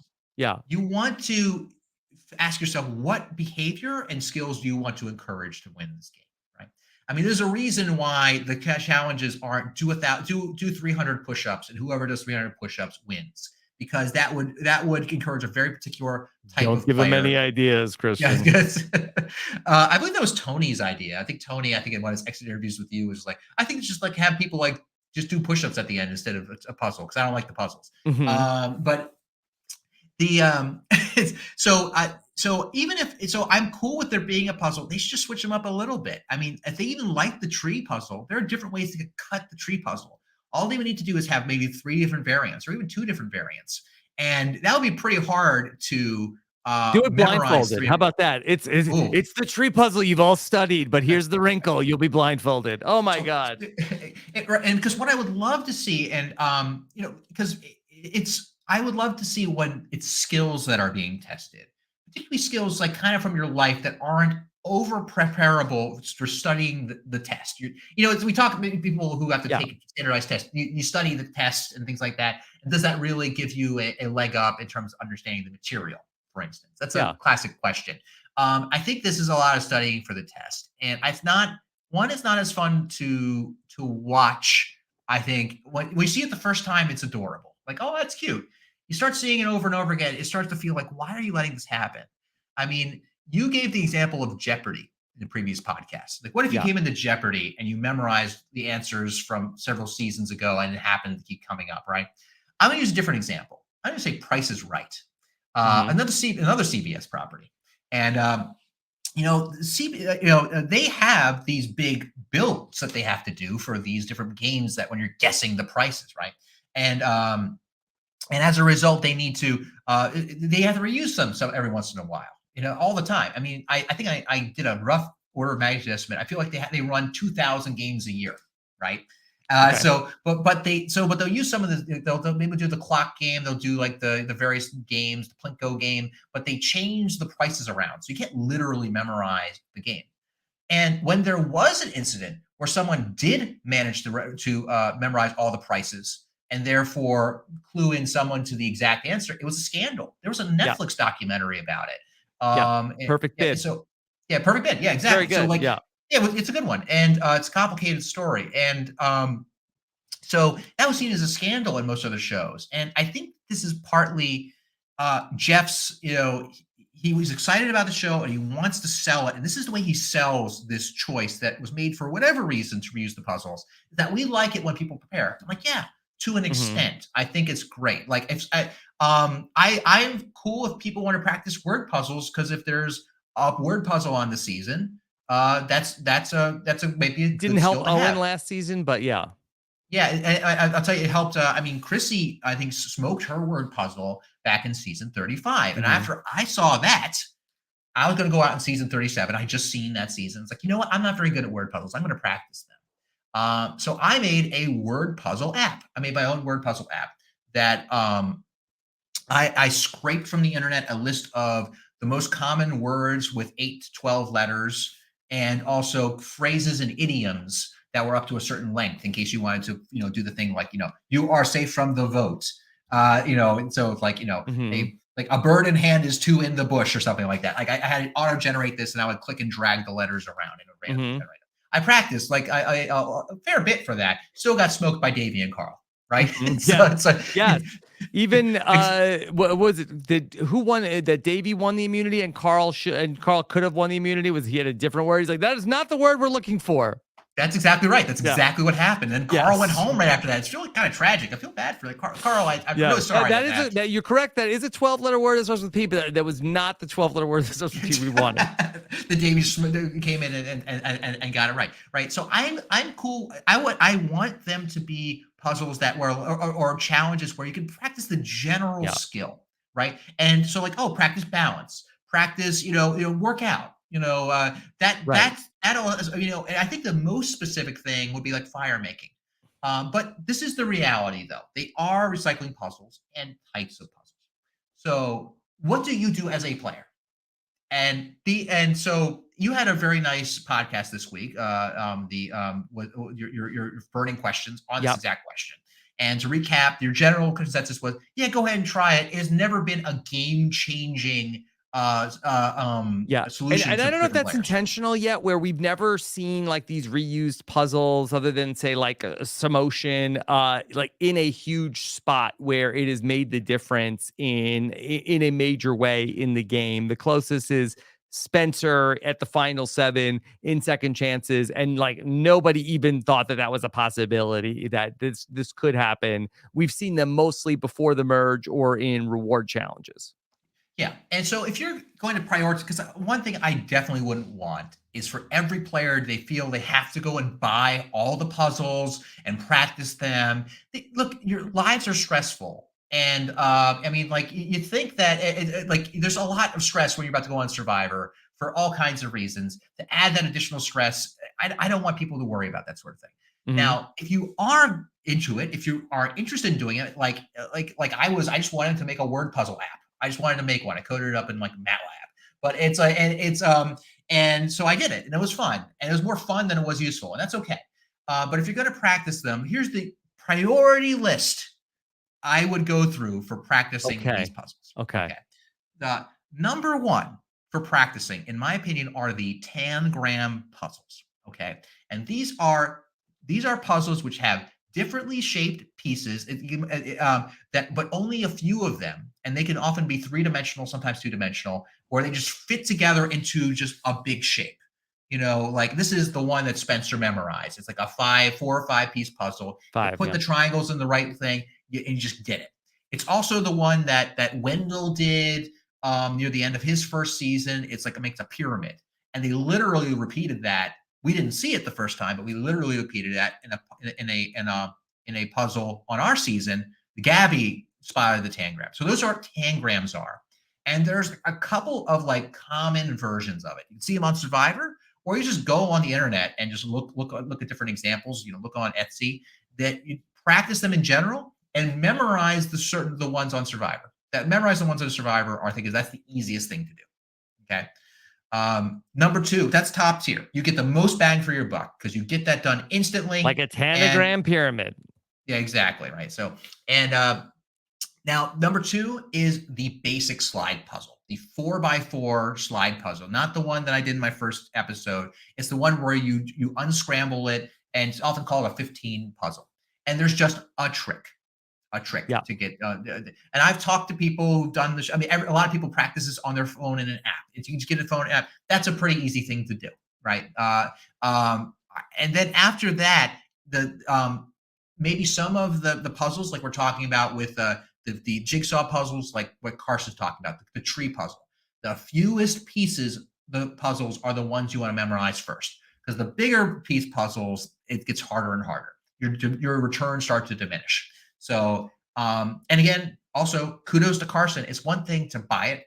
It's another thing to practice it.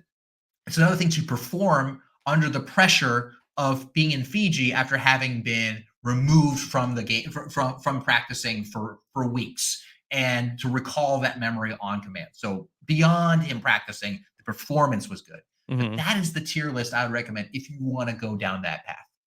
Okay.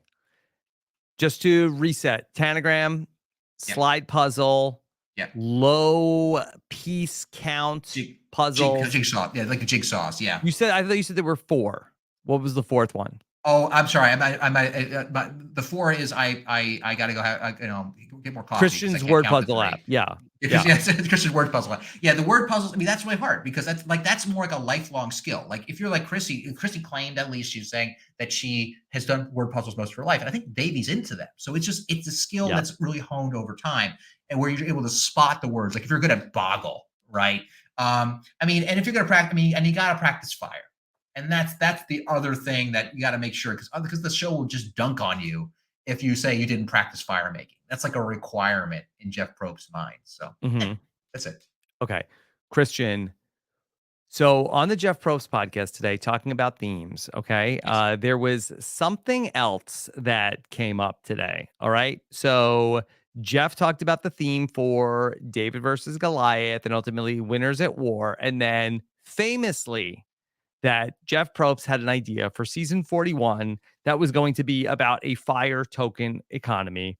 And your castmate and mutual friend of ours, Mike White, famously said to Jeff Probst, "But is it fun?" And caused Jeff to completely throw away all of the plans for the fire token economy based season. But today on the On Fire with Jeff Probst podcast, we actually got some of the details about how the fire token economy would work on Survivor 41.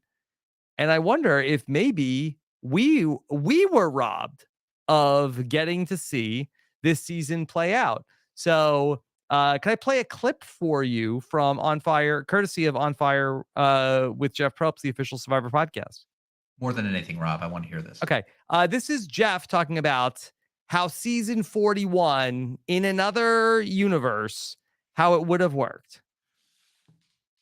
We're in deep, so deep, Brittany, that the place you would do all of your Survivor shopping was going to be called the Trading Post. Okay. Huh. And so this is where you would show up and you would have your 5 fire tokens and you would want to buy something. And so you'd walk up to the Trading Post and you'd hear a voice saying, "What can I do you for?" And the voice would turn around and it was going to be Rick Devens. Does he know this? Oh, Rick Devens. I never even asked him, but that was in my head was, what if Rick Devens came out and became the shop owner? He's so funny. It would be so fun that he knows the game. But today, I'm just selling advantages and you don't have enough tokens, partner. You know, that kind of thing. Okay. Now, Christian, maybe this could have been something. Dun, dun, dun, dun, dun, dun. Wow, I don't want to be in Rick Devens' mentions right now. I feel for he would have loved that. He would have loved that. He would have loved that. Mike White took that from him.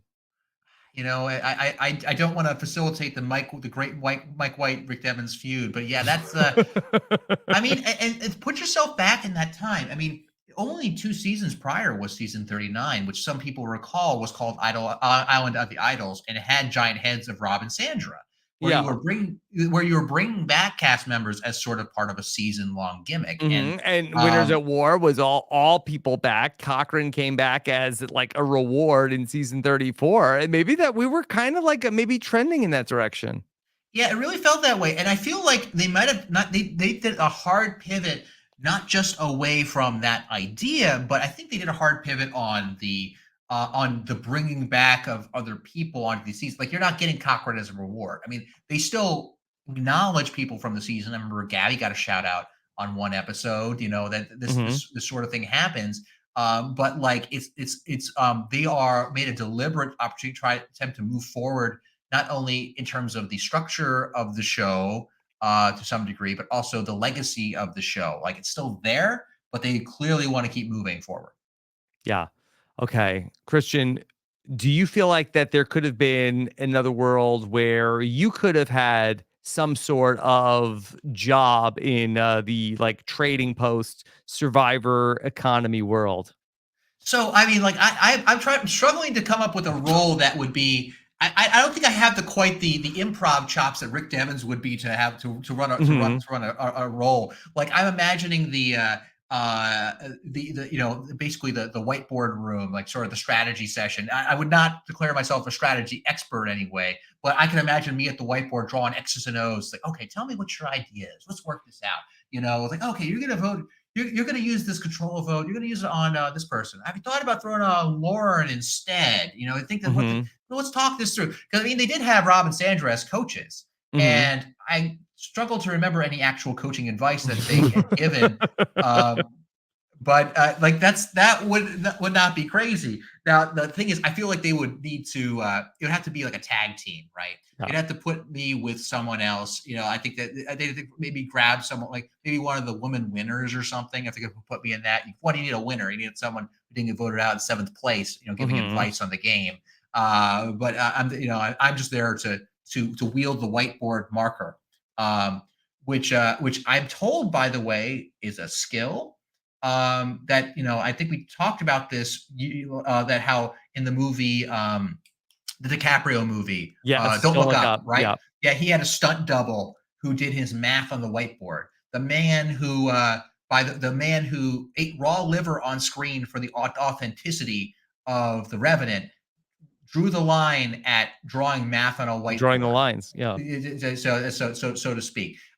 So apparently, and I was corrected by someone who does real Hollywood math, and they're like, yeah, you got to understand, actor. You know, you forget when you're a professor. Most people don't write on whiteboards. It's actually very awkward and difficult. I'm like, oh, I didn't know this. So I could be the ringer who draws on a whiteboard. And I don't know, you have like Sophie or something giving the actual advice, and I just. That would be a good season. Yeah. Then does that translate easily to writing on the parchment, writing on the whiteboard? Your familiarity with the marker? Oh yeah, actually, there's a good sort of. I mean, a Sharpie marker has the same sort of stroke aesthetic as an Expo white marker in terms of how it's cut. You want to have a nice broad stroke on it, and I use that to, I think, pretty good effect. I haven't examined my vote art. I'm not Jam, who's like, I'll write Matt's name as big a letter as possible. Yeah, you know, Carson does fancy stuff with the votes. He does fancy stuff. I did simple block letters so they were visible. And I got to credit you with this idea, because I remember you said in your Evolution of Strategy chapter 6 that you always wrote in big block letters, so that way hopefully it'll be read last because it's easy to read. So I was like, yeah, I'll do that. What a loser, right? Yeah. I'll tell you, I did that. I read my votes last. What can I say? So, but yeah, what were we talking about? Me being on the island. Yes. What can I do you for? Yeah. I mean, irrespective of me, and maybe let's take this to a more serious thing of the season, is that, again, these seasons are very complicated. And I think that one thing that if the audience had a bit more context as to what was happening and why, I think they might be a bit more engaged. This is a guess. This is sort of like my maybe professor antenna going up, that when I am like trying to explain a concept and I realize I didn't quite hit the mark. I'm losing the audience a bit. I realize it has to be re-explained in some way. Mhm. I kind of get that with Survivor sometimes. There's so much stuff flying around. And I'm like, no, the audience is wondering about this thing right now. But the Yeah. problem is that if they don't have the footage of a player saying it, they don't got it. Yeah. And no, they can't explain it.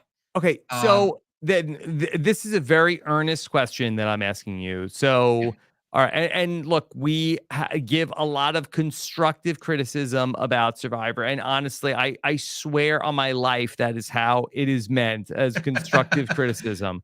Yeah. That being said, do you feel like is the issue that there is too much stuff going on, or is the issue more that there's just not enough time to show it? Where that if you are out there, if you are on the crew or even in the game, is your lived experience like, no, I'm telling you, this is actually incredibly awesome. It's so fun. It's so exciting. The problem is that it's getting lost in translation because we don't have enough time to show you everything that's going on. But if you could see everything, you would know how awesome everything is. I it's tempting to say it's too much. And I think it definitely is for the time that we've got. And I'd say more specifically, the vectors of communication we have at our disposal. We've lost a lot of one thing I feel is sort of undersold is we lost the previously on Survivor segment. That was one of the only opportunities that Jeff, the all-seeing voice, could tell us what was going on Mm-hmm. in favor of a new editing style where they cold open to the players saying it. And you better hope the player said that you got the footage of the player saying the right thing to explain what happened, right? The teacher in me says it's always possible to deliver that information if you're creative enough about it, but you're dealing with the limitations of confessional-based information transfer. And so they try to be creative at times. Like I think at one point they did a scoreboard last season with Owen trying to have a scoreboard for what was known. But even then, they left some stuff out because Owen didn't know it. And Mm-hmm. so, like, what I would recommend is tone it down the complexity a bit until you can raise the communication aspect to the point where people get it and they are immersed. Because I would love to hear your interviews with these folks, maybe in exits or in medium dives or whatever happens at the end of the season. Ask them that question. Is it to them exciting and amazing, incredibly complex? Because to me out there, it was. And things that didn't even make air. Like the merge, for instance, of my season. From the television standpoint, they did a great job putting together. It was actually a pretty simple vote. In the scheme of things, we all ultimately had to turn on Elizabeth, and it was very sad. And we didn't like it. But but the lead up to it, to me, was one of the most interesting things I've ever experienced in my life. The stories within stories, the plans within plans of how we might have turned a vote from Alec onto an Angelina with an inside straight draw where Elizabeth thinks one thing is happening, but she's actually getting what she wants from another way. That was fascinating to me. But I think that you gotta tone down the complexity at least a few notches until the audience sees it. And I'll tell you, once the audience is hooked, they will be back for more. And once they understand one level of it, then when more complicated things happen, there's an appetite to learn it. And I feel like, and I don't have data to back this up. I'm just going on what I assume a normal person who has a normal life, who isn't on a podcast for 3 hours talking about this, thinks about the show, right? Who hasn't watched it 4 times like you or twice like me.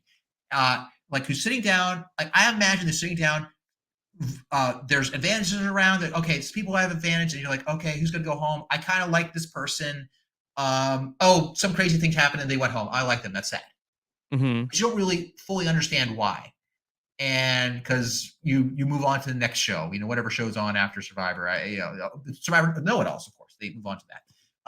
And so I think that you gotta get it to the point where they are digesting what's happening, and I think that that's where people get engaged. I mean, take it away from Survivor, take it to something like a soap opera, right? Something that isn't necessarily considered like a strategic reality show.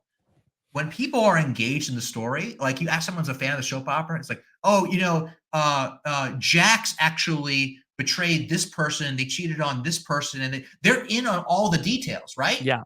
They love it. I mean, but because they're invested in what's going on and they had enough time to absorb this detail. It's not like one episode where all this happens. It was over the course of many seasons of the show. So people have a capacity to love complicated things when they're invested, but we need a better vector. Yeah. Give it out, put it out there. Anyway, that's a really long Yeah, answer. I'm sorry, and I have really been fascinated with the idea of like, is there any sort of like focus group for like what the show currently is like on a normal thing where it's like, if you showed this to like 2,000 people like at a mall in Florida, like, what would the reaction be? And I am legitimately like, I thought about like, well, maybe we should do it, but I again, like, we're probably the wrong people, and I'm always worried that like, okay, we're just looked at as haters because of what we're saying. But Christian, may I attempt to rival your Star Trek analogy with something even more nerdy in terms of what I'm about to say? I accept your challenge. I almost feel like that. Do you remember back in Star Trek The Next Generation? I believe it was in season 5 when the Enterprise crew came across a Borg name Hugh. they named Hugh, and there was a plan where the Federation basically they came up with an idea of, we are going to have some sort of like genocide against the Borg. What we've done is we've invented a geometric shape that is so complicated that it's like an Escher painting that the Borg will look at this and they will just they will never be able to actually comprehend it, and they will study it and think about it until ultimately they just their brains just like get fried and they can never do it. Whereas a normal person just looks at the picture and says, okay, it's a shape, and they move on. Are we the Borg? And has Survivor made the game so complicated and so nonsensical that we, the people who study the game, can actually never understand what's going on? And one day we will eventually all just get fried, and the people who are just sort of casually watching Survivor continue to enjoy it. But us, the people who study it and are trying our hardest to understand what is happening, ultimately burn out. This is my applause for that. That's a and then the second question: was this intentional? Is that how they're trying to get rid of us? That was the second. That's a follow-up question. I mean, I think I like the way you think about that, because I mean, it's similar to other fandoms in a way where, on a superficial level, it's the diehard fans of anything that can be resistant to change. That's resistant to futile. Yeah. And it's futile in this case. I mean, yeah, we are the Borg in this analogy, but the additional wrinkle you're talking about is that we are more intrigued by the change. That we're kind of trying to pick it apart. What is happening here? I mean, one, we're very invested in the show. I mean, both you and I were on the show. You podcast about the show. I've always found it interesting, and I'm always waiting for the next evolution of this game, and we'll see where it goes. And I think that what I look at it as, like that if you have this model of the Borg paradox shape that you're spoken, the episode's called I, Borg, by the way, for those who are curious, you can find it on Paramount Plus. Mm-hmm. Is that there's nothing in between the human and the Borg. The humans look past it. Okay, that's interesting. Oh, cool Escher painting, whatever. Borg are intrigued. They have to keep looking at it. What I see is that there was a point where I were the humans. I was a 14-year-old me watching this cool show on TV where they're on an island, right? But then at some point I glimpsed the complexity of this impossible shape, and I wanted to learn more. And that was so satisfying, and took me on this journey that took me here talking with you. And as sort of a teacher, I'm looking for that moment with my students all the time, not necessarily about Survivor, though it has made its appearance in a lecture or two. With whatever control theory or robotics I'm talking about, right? So I look at it as, and I'm sure that the show would love to create and convert people from being more, let's say, casual consumers of the show to diehard lovers of the show. They love that. And I don't want them to lose that appeal. And I think that one of the things that, by it being so complicated, you don't bridge people into that mode. And I think, honestly, to some degree, this episode is some of the closer I felt to that sort of bridged concept where, like, I can go in and, like, look at this crazy vote and see how these things go. Oh, Matt could have been saved had it been for this inside straight draw we had figured out. Mm-hmm. That was interesting. I had fun talking with you just now, coming to this realization. Yeah. I want more people to have that. And that's what I'm worried that could be lost. Again, focus group away. Clearly, I'm not a typical, I don't think you or I are typical viewers. But I like your thinking. Christian, how are you doing on time? I have some very interesting questions from the listeners that I'd love to pepper you with. Let's go with it. Let's go with it. Okay. All right. You're doing good? Doing well? Doing good. Okay. Doing good. All right. Let's get into some of them. And so, okay, let's see where we should go. All right. Matt V wants to know. We haven't really, amazingly, we're 2 hours plus into this. We haven't really talked about this. Did Franny make the right call by not throwing the challenge to save Matt? While many say she should have thrown it once she won immunity, I actually think this was the right call, whether an active decision in the moment or not. Throwing may have ensured her safety in the long term by keeping her strong number 2 that would never turn on her, but it would have painted a gigantic target on her back in the short term. Her and Matt are now a very public duo at the final 10 and maybe have pissed off that half of the tribe. What are your thoughts on this? First off, I want to hear your thoughts on Franny and her decision, if there was one, to not tank the challenge once she won immunity. I'm incredibly forgiving. Even if I disagreed with it, which I'm not sure I do with her quote unquote decision, I'm not too hard on this kind of decision. And I'll get into why I'm not too hard on it, just because there's a human level of what it's like to be in those challenges. I know we got Matt's perspective earlier today saying, because he was able to sit on the bench for what felt like an hour and say, and think about this. Whereas you're in the challenge, I mean, it's not like the 5.5 hour challenge that I did where I got to ramble to Jeff. You had to concentrate in these balancing challenges. You can't let your mind drift too much or you will lose. Yeah. By the way, your challenge, I believe that was the final 4 challenge in Australian Survivor this past season, although they did add a wrinkle to it where they took some torture device up to it where it seemed like spikes were then jutting into your back. Oh, okay. I'm not sure. What does Amnesty International feel about this challenge? I'm not sure. So I'm easy on her. I'm not going to dog on her, even if I disagree, which I'm not sure I do. Yeah, I have not piled on that. Yeah, I have zero. Like, you got to understand. Like you pretend like you can come up with an optimal move at all these different points. But even then, let's assume that she was able to think it through, and this was her deliberate decision that this is what she needs to do based upon strategy alone. Okay, I'm not convinced that she would have been better off going in a different direction. I think this person, the way they said it, I slightly disagree. I think it's a good question. I slightly disagree with the premise. She could have just pretended to drop it. She didn't have to throw it intentionally. Right. Mm-hmm. So it wouldn't necessarily be known as a giant. I'm not sure if the premise was it was known as a public move. She'd have to throw it publicly. Oh, Matt, I am throwing this for you. I would have won, but I'm doing this for you. I think that she would just let it go. I mean, it look normal. I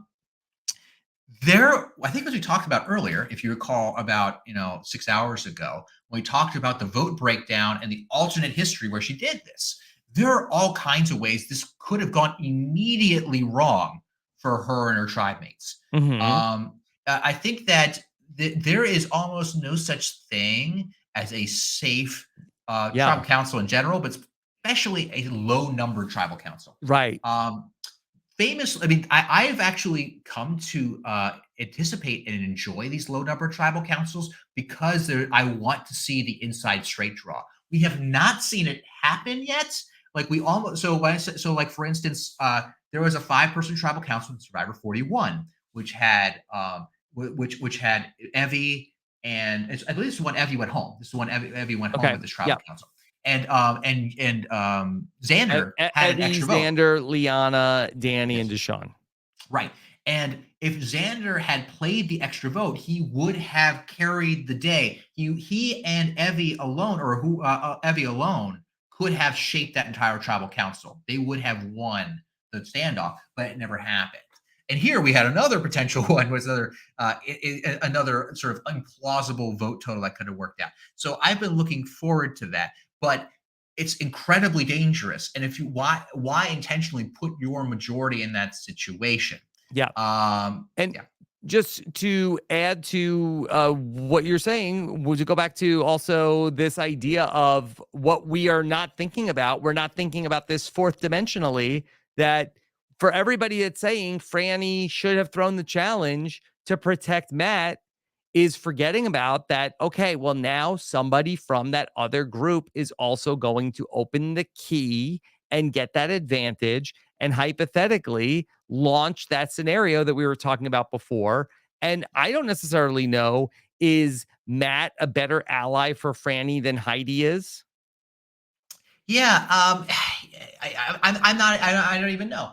I mean, I think that, and this is one of the reasons why I don't have strong opinions about what she should have done. If she had consciously made the decision, I probably would have been fine with it. Because just because the number of things that we don't understand about the relationships, from a viewing standpoint, there's a lot of subtlety. And there are also advantages even to looking strong in this one challenge. I mean, I think someone like Franny, can get some benefit to having an immunity win under their belt. Like I mentioned, Dr. Allison won the first immunity challenge in our season, and there was a reputation that she was really good at challenges as a result. I mean, she like the rest of us never won more than one challenge, but that was the reputation that she had.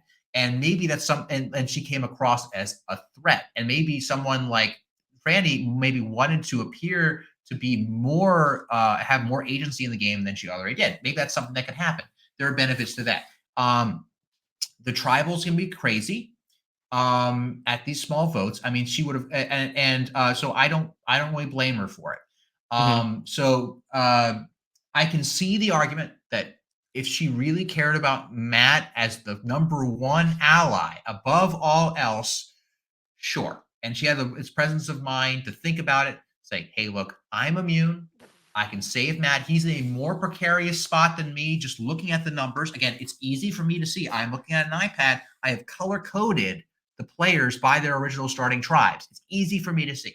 She can't even literally look at the people she's talking about. She's looking at the ball, right, during this. Let's assume she could, right? I can see the argument where I save Matt. He's in a precarious position. The odds are in our favor for this final three. And in the worst case, I cannot go home. The worst case is there's some crazy inside straight draw move. You lose one of the other two allies.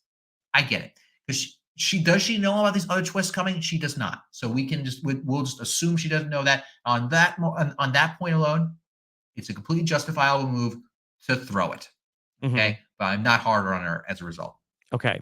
Going back to this challenge, Nick Fishman wants to ask us about, we have seen times when players have had to predict which team is going to win the challenge. What is the best analytical approach for that decision?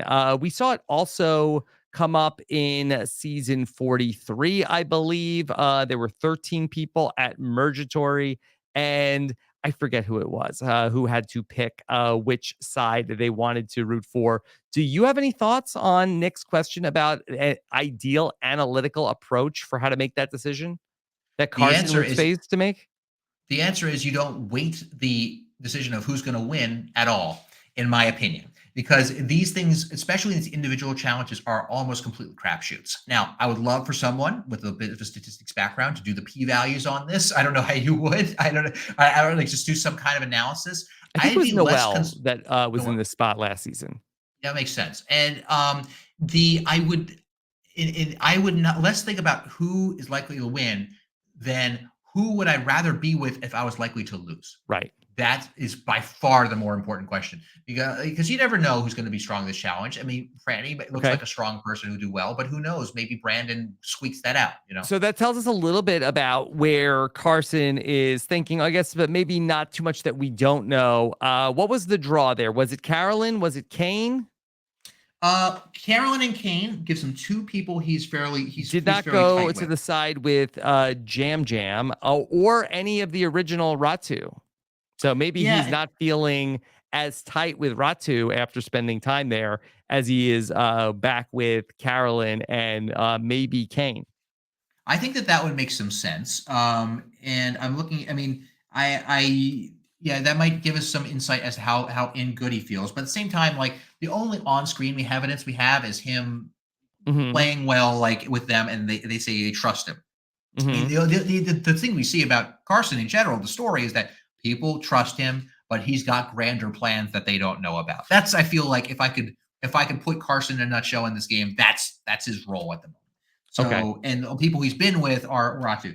Yeah, maybe we can infer something, but it might have just more. He's in real tight with Carson and with Carolyn and Kane. Okay, and that makes a tight three. And if he has a tight three, he's not going home. Here's a Kane question for you. Ryan Patterson wants to ask you, can you have Christian speak to the Dungeons and Dragons theme this season? And would he ever play with Kane? Now, you are a noted Dungeons and Dragons guy, correct? I have some background in Dungeons and Dragons. Yes, I'm not a huge like. You're not a dungeon master. No, more of I'm a dungeon amateur. novice. Yeah, yeah. Like so, in college, I played a bit, and the thing I liked about Dungeons and Dragons was the mechanics of it, like making a character sheet with stats and optimizing my damage output kind of deal. I would probably be considered a game lawyer. For those who know what that is, there's the people who know all the rules and they're really annoying because like, no, you can't do that on this round because you cast magic missile on the previous round, so you can't do that. And then the people want to have fun and be like, would be annoyed. But so when I play with Kane, absolutely, Kane seems to be the person who just has a love of the fantasy of the fantasy genre, right? He's that's the way he talks about it, right? And this is me just reading between the lines of how I see Kane talk about Dungeons and Dragons. So I think we would balance each other out well, in that case. Not that he wouldn't know the rules or anything. I'm sure he would. He probably knows it better than me at this point. It's more than a few years. But yeah, we can get along chatting for sure. Okay. All right. Sam Peoples has a question for you. What is the most underrated cheese on a sandwich? Please explain it scientifically. That is probably the highest degree of difficulty question I think I've ever gotten on this podcast, Rob. Let's see. Cheese on a sandwich. I have a vague ambition of someday making cheeses, but I know very little about them. But I will say, I did learn from the movie The Menu. Yes. Okay. That's where I get all my culinary advice from. That you put American cheese on a burger because it melts without splitting. So that's the closest I can get to an actual analytical explanation as to why you would choose one sort of cheese on a sandwich. Not to spoil that movie, but could we take the tribal council approach of like, I think you could make an analogy of like all right, the people that are that are being cooked for in this kitchen, they're ordering all this stuff, and then there's somebody like, can I just get some real food in here? Can you just make it I just would love a hamburger. So really, isn't that what we're asking for here? Yeah, we just want the hamburger. Yeah, that's just something simple. I mean, we don't want the mess, okay? I mean, you think about I think that if I had to craft the pace of a Survivor game, at least what I've learned from experience, as much as I love the tactics, the maneuvers of the votes, the subterfuge, the information gathering, the clever moves, um, it's it, we all know that the characters are super important, and the characters I Mhm. have to say are excellent this season. The casting, they're just so good at it. And they do this incredibly well, and we can't give them enough flowers for everything that we detract from in terms Right. of like the overly complicated mechanisms and advantage palooza. The Yeah. cast is incredible. Incredible cast, and I think that the moment that like when you get the moments that are like Angelina asking for the jacket. I mean, there's some strategic angle to that, but that's not the core audience appeal of it. It is the on its face absurdity of the moment of what's happening. What you put out, just the character moments together. You paste those, you kind of paste those together, and you paste them out. I'm using paste and paste together. I'm sorry, but Mhm. that and so I forget what the original question was, but but like It was, the what is the best cheese on a sandwich? yeah, Explain it scientifically. fantastic. All right, thank you. So and so you know, where there are moments with characters, like like go back to Winners at War. Like one of the things I remember most vividly is Tony and Jeremy debating about what the days of the week were and what Mhm. constitutes a week. Yeah. It just sticks with you, right? And so in a way that This you is the can't always window describe. into learning about those people, Yeah. more so than if you got a flashback to Jeremy talking about, "Oh, I'm a dad. I've got 4 children," like, Yes. you know. Yeah, the and it's characterization through character action in the game. And let me give you an example from this season. Like I think it's like a note for something that maybe they could have you know, perhaps improved on a little bit. Like they had the key race this episode. They had to race to get a Mhm, key that was going to open up a lock, right? You know, in terms of it's an action twist. People are running around. But what I would recommend is to sort of embed a clue into the way it's talked about. And so that way, the players, you get some insight into the players who are the ones who sit down and think about, look at the clue and be like, oh, it's not just any random key. It's the one at the palm tree. It's the one that's at tree mail. Like maybe you just, you know, mhm, it, you spells the word mail wrong or something in it. Like, oh, that's so oh, it's the tree mail. So yes, you could have people running around trying to get the keys and grab them, whichever one you can get. Tells you something about how they approach the mhm, game as a person, as a character, and people who are more thoughtful and deliberative. You learn something about the characters of the player, as opposed to what we got, which was we didn't get to learn more about Heidi as a result of the fact that she found the right key in the forest. We didn't learn more about her, which I feel like we desperately would love to learn more about her as a character. So that I think that that's an example of like, oh, just slow down, a simple cheeseburger. Oh, instead of having people just run off, run into the woods, trying to grab all the keys, like, oh no, actually, there's something simpler here. There's an answer. yep. Delicious Christian, I cheeseburger. type that exact question into ChatGPT. I Okay. know, What does it say? and I do have an answer from ChatGPT. That I won't give you the full answer because it is long. Okay. But to the question, what is the most underrated cheese on a sandwich? Please explain it scientifically. It says, ladies and gentlemen, today I invite you to join me in exploring the world of cheese, specifically the underrated gem that is Harvardy, not Parvati. Okay. Harvard's all right. It's adjacent to mozzarella. I forget. Honestly, I'm not a cheese expert. I wish I They was, but say has excellent melting characteristics and a flavor profile. In addition, nutritional benefits and texture. That's the benefits of yeah, I Harvardy. don't count. I don't account for its reasoning, but I mean, in terms of to take it back to cheeses, I mean, you want the melting capability is super important, is my understanding, as I learned from Rafe Fiennes. Okay, not Rafe Judkins. Okay, all right. Then, all right. Since we're talking about food, Ashley Stahl wants to know, I recently started trying to eat vegetarian more often. I signed up for a meal kit to help with the recipes. One of the recipes I tried was a broccoli Reuben. It was good, but Okay. definitely not as good as a real Reuben. In your expert opinion, what would be the next best vegetarian replacement for the corned beef on a Reuben?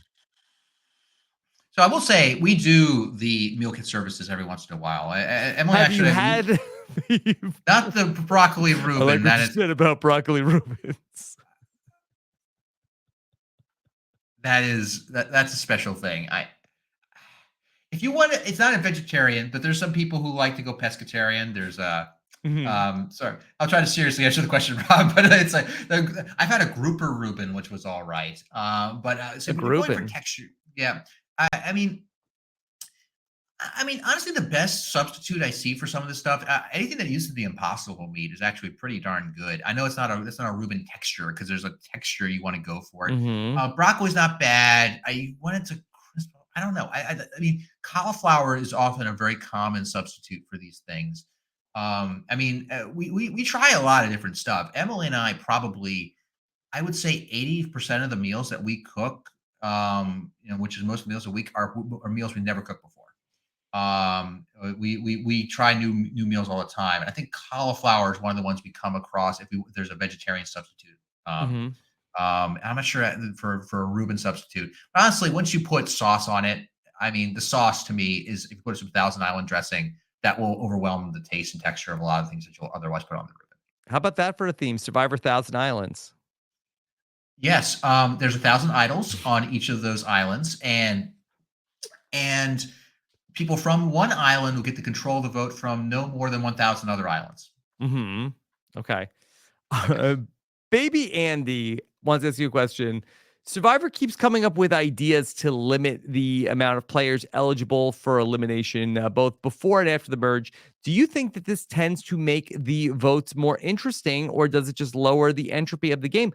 You said on this very podcast that you like seeing these smaller tribal councils.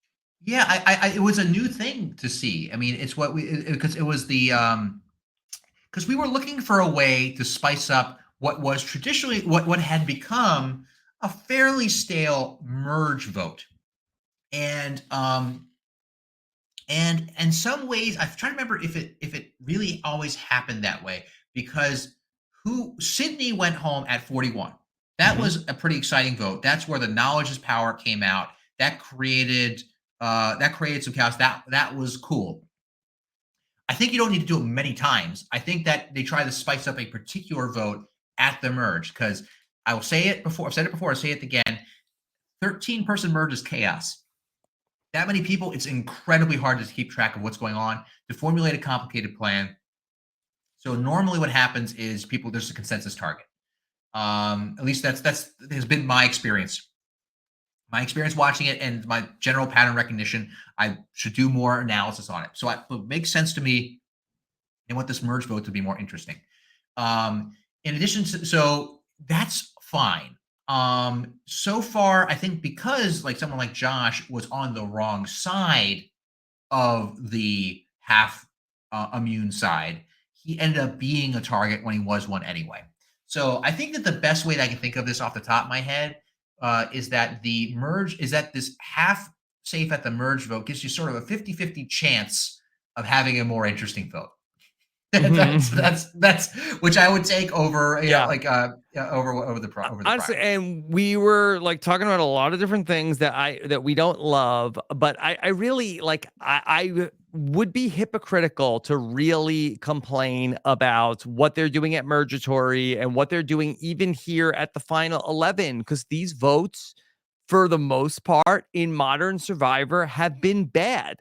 So I personally am very happy that they're like messing around with the format of these normally unimportant votes, where it's just sort of like you get to the merge, there's a big amoeba-esque 8-person, 9-person alliance, there's 2 or 3 people at the bottom, there's a split vote, and ultimately we're only a couple of people are going to go home. I mean, basically, it's the same sort of thing when you have like a 9-person alliance, like there's only 2 or 3 people that are vulnerable for the vote anyway. This sort of like kind of randomizes who the people might be. It's not the people that are necessarily in the worst position, which might be worse from a gameplay perspective. But as long as we're going to start getting normal votes coming into starting with Wednesday night. Now, if we do something wacky at the final 10, I'm going to be annoyed. But I'm really looking at this as we had 3 tribes up until 12, and now we've had like 2 different versions of a swap. Yeah, I think that it's still table setting at this point, which is starting to feel a little late for table setting, if I had to guess. But I It's get what only you're saying. day 14, Christian. Yeah. Is it really table 14? Yeah. That's right. It's so wild to me, but that's, and we got to be aware. Like, we come on these podcasts, once a season, and we are taking in these twists as they come, and it's easy to forget what maybe your takes were before, and you could easily end up saying contradictory things, which is, I think, and partly reasonable because opinions can change over time, and this can easily crop up with the fact that we were talking about, they are keeping the puzzles to the same. They are too similar. They need to change it up, and you're like, no, they're changing too much about the structure of the game. They need to keep it the same. These things can be contradictory. And I think that you have to be very careful and nuanced how you say these things. And I think that the change isn't necessarily a bad thing with the changing of the twists. I think that if I would recommend, if I had I would limit it to 1 vote where there's wacky numbers of people who are immune. Okay, it only needs to happen once, and I think that you definitely want to see those bigger tribe dynamics emerge, because as much as the merge vote has been sort of anticlimactic a lot of times in recent times, it's not a huge deal. It's just, I mean, in my opinion, in the scheme of things, it's not a huge deal that it's anticlimactic, or the merge vote isn't a huge deal.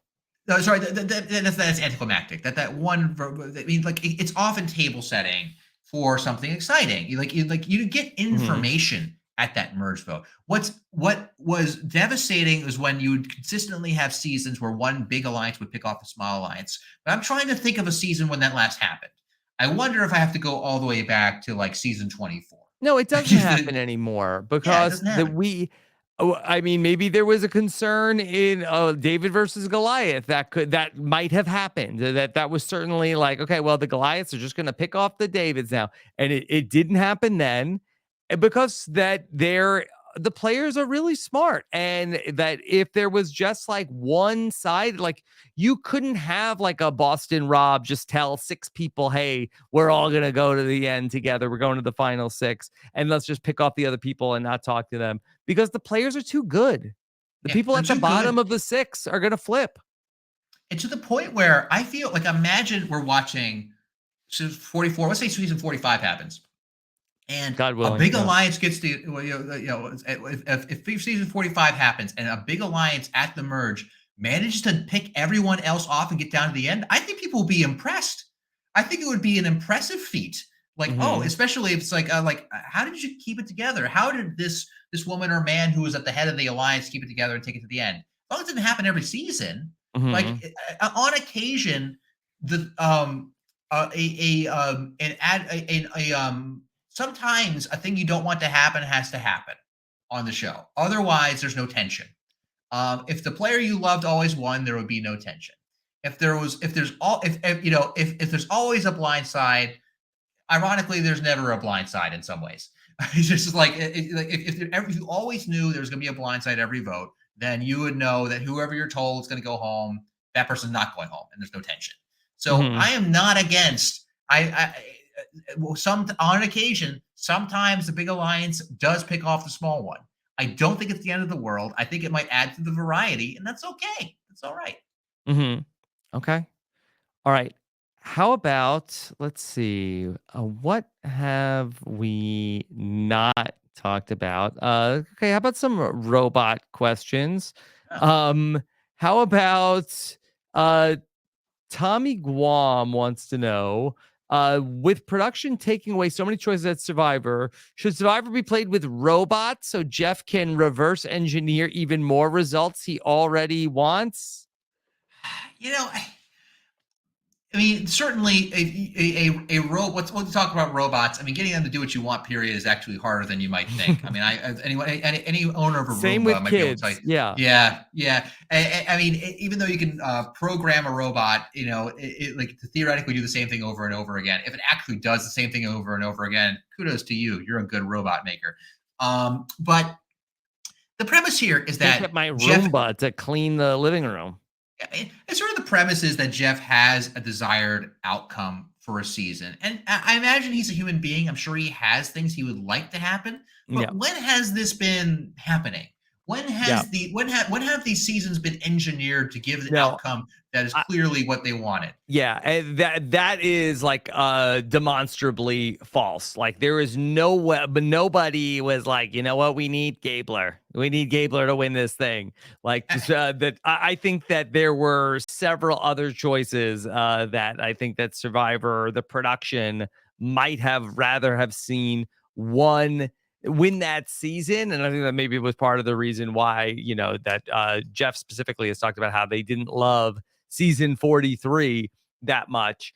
But I do feel like that they do try to engineer things to happen, not necessarily to the benefit of any particular player, but I do think that they try to invent situations where a person will find this thing and then another person will have to use it on this person, and we'll get a scene of this person reacting to this thing that's happening. So I am going to one up your nerd analogy again. I'm going to try again. Are you going over the top? We're just trying. We have an analogy battle, an battle here. Everybody tell my wife not to listen to this podcast. Honey, turn it off before we get to 2 hours and 50 minutes. So you're talking about basically they want to lead players on a primrose path to do a thing because that thing will be exciting. Okay. Yes. I want to talk about a game that is actually incredibly topical right now because the sequel is just announced, has been teased to come out. The Super Mario Brothers? The Legend of Zelda, Breath of the Wild was a game that came out recently, but 2017 feels recent to me. But and the sequel is going to come out next month. They just dropped the trailer today. Okay. Yeah. And I love this game. And I love this game specifically because, yes, there are a lot of things to do in the game. And there are clearly some things that the designers want you to do.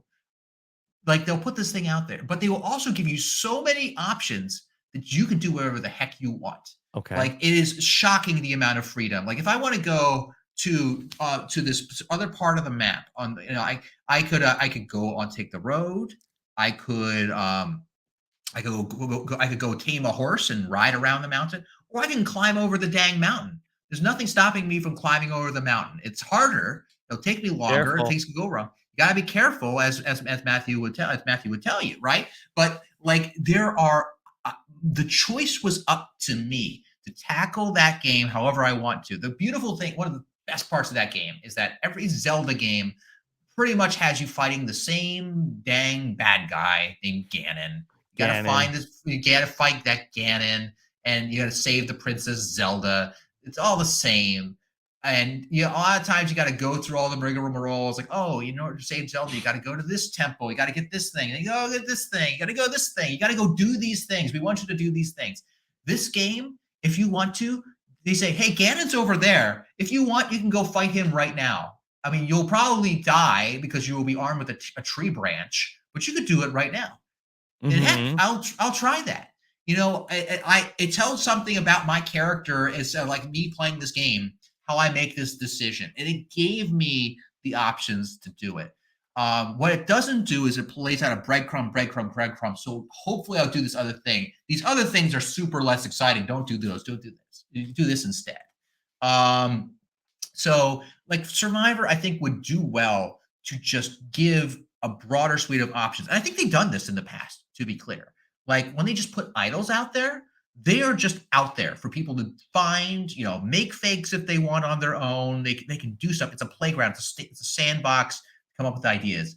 in this particular case, this controller vote was clearly there because we set up this situation and we want it to be influenced in some interesting way. Figure out the way we want it to be influenced. It's much more linear. And I think that it's much more satisfying as a viewer to watch how people handle a situation where there might be multiple ways to accomplish the task. I mean, look at the votes that happened from the like post swap where we are giving players a hidden immunity idol that can only be used until they go to the merge. Like, if anything, we kind of got lucky that Tika went to tribal council a second time. Otherwise, and also, and you know, I don't want to say it was fortunate, but like we could have seen a situation where two unwitting players are idled out of the game in back-to-back weeks for no other reason other than somebody showed up on their tribe with an idol and they were invincible. Yeah, I mean, they want I think they're, I mean, again, they're always experimenting. We talk about this in this way, Rob. There's nothing wrong with experimenting, and I'm glad that they do experiment because I mean, I feel like the extreme alternative in the show, in the world of reality TV, is if I watch like a kind of a generic competition reality show, like maybe like I don't know if you've ever seen the show Face Off on Sci-Fi or something like that. No, I have not. It's that's one where they made like makeup, like alien makeup for science fiction films. It's a cool competition, but from how the competition is structured is literally the same structure every time, and to the point where the editing is almost, I feel like a computer is editing this show. It's like, okay, here's the person who did poorly, they get the sad music. Here's the person that did well, here's the exciting music. Like they are trying to mix things up, and I appreciate that. And I think that what I think they would do well to do is to reevaluate their guiding principles about about how they innovate. What does it add? And you have two criteria which I like. You talk about, is it fair? Is it good TV? Those are two key concepts for a reality television show, right? I would agree with those two concepts. I would sort of flesh that out a bit more in terms of is it good TV? Does this twist reveal something about the character of the person doing it? And an example I'll go back to that is rarely brought up, I feel, is back in Survivor 35, Heroes, Healers, Hustlers, when there's the spaghetti reward challenge. Yeah, that was very good. It was really good. I don't know how many people remember this, but basically 3 people got a spaghetti reward, and Jeff gives this I think it was more than that. I think it was like 5. Wow. So like a bunch of people go on, they want a spaghetti reward, and Jeff said, here's the twist though. You're going to eat them in order. Eat the spaghetti one at a time. You get to eat it one at a time alone in a particular order. So it's implied like the person who gets to go first gets to eat the most and decide how much they leave for the rest of the players. Yeah, and I think it was left up completely to the tribe. I don't think that like production had any influence in who got to pick what the order was.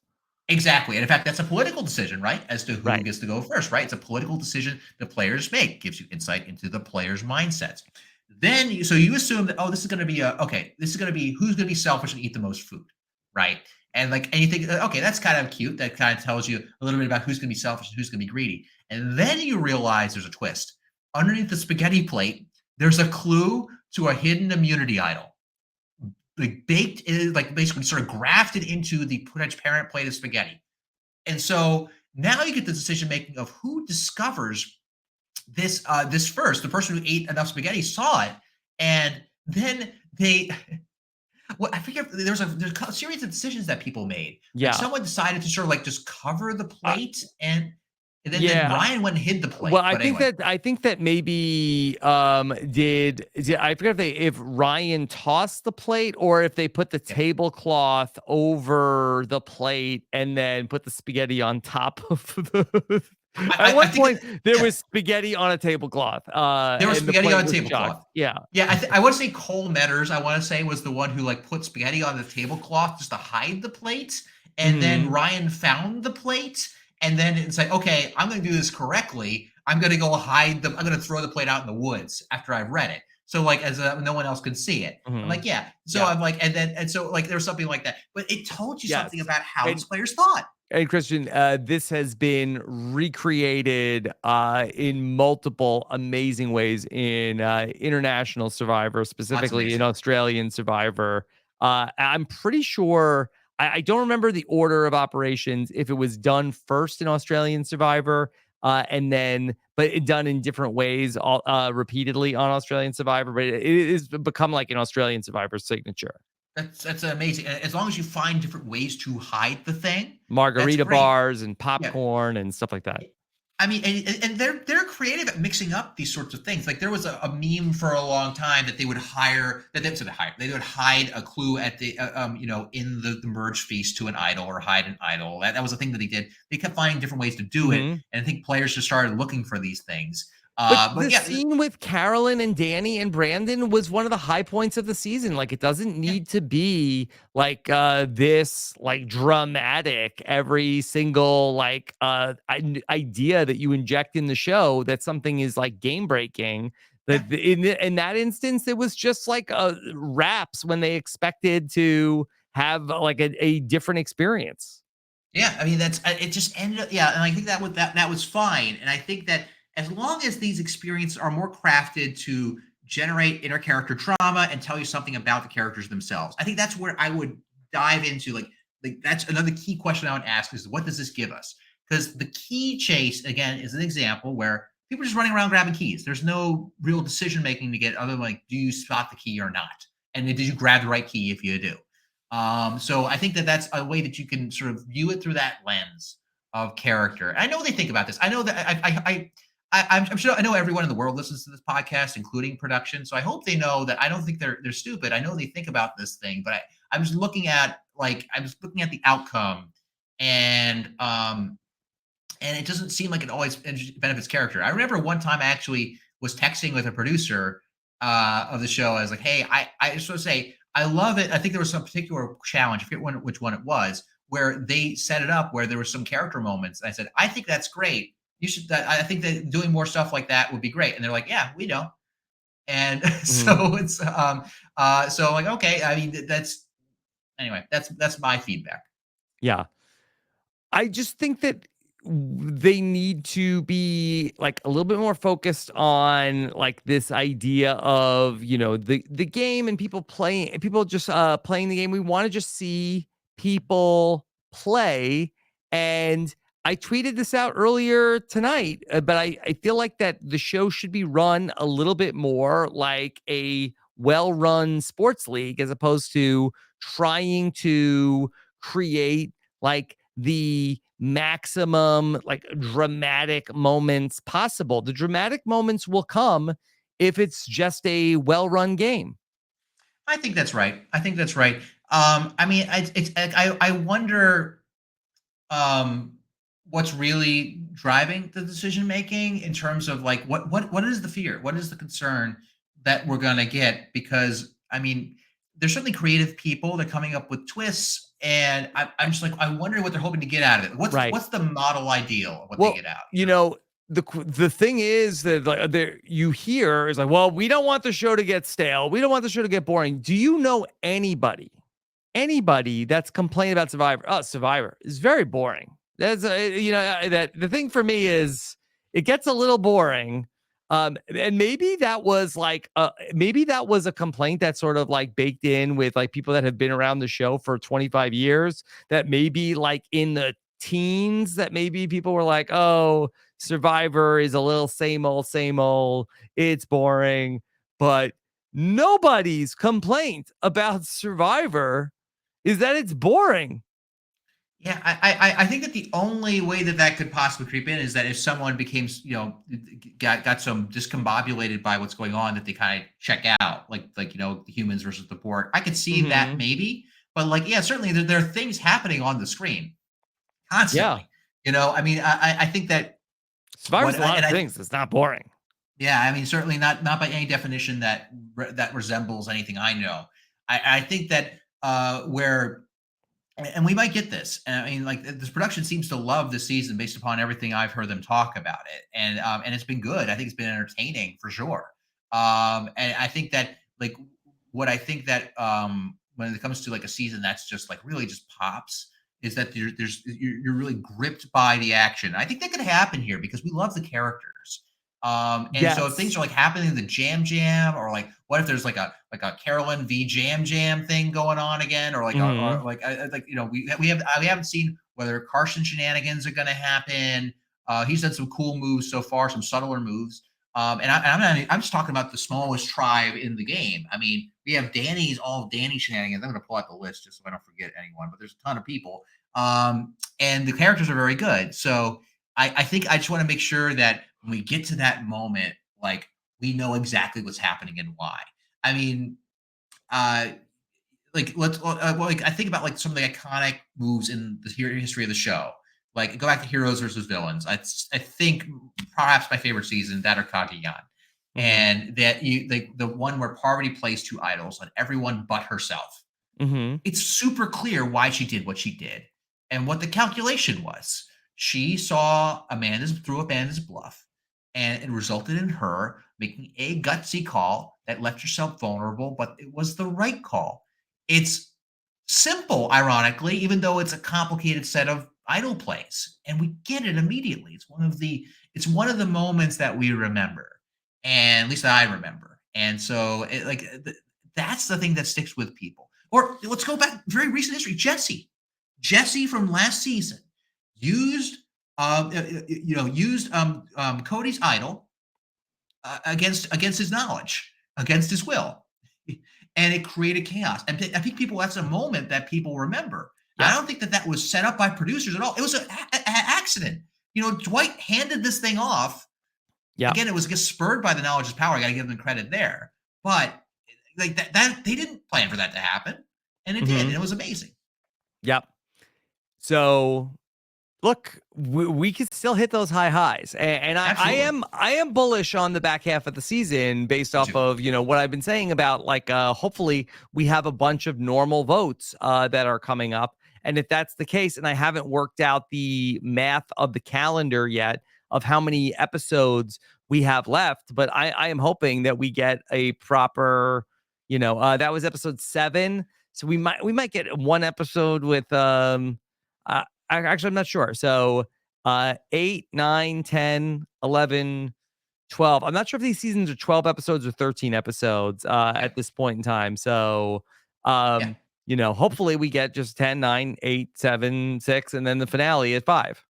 Yeah, for sure. And I hope it doesn't sound down on this season. I think the season has been fun and entertaining so far. I think it's just these votes have been complicated, and I'm acknowledging how complicated they are because, like, literally, I'm like mathing them out with you in real Hmm. time, and it's challenging. Yes. Um, yeah, And if we want to be like total rose-colored glasses at this point, hopefully we get normal votes. We have started to see the amount of advantages in the game dwindle. I have no doubt that right. they will be replenished to some degree. Yeah, perhaps. I mean, they may come. I imagine they always rehide them now. Yeah, I think this could be a really it could be a barn burner to the end. We don't really know what. I don't really have a good indication as to what is going to happen. Because and I think and maybe after we have our first big vote together, we will, Hmm. because we haven't had to see the cross tribal alliances really either fray or come together. We haven't seen that yet, so maybe we'll see that soon. Hmm. Um, I do want to bring up another thought I have. I know that otherwise this podcast would be way too short.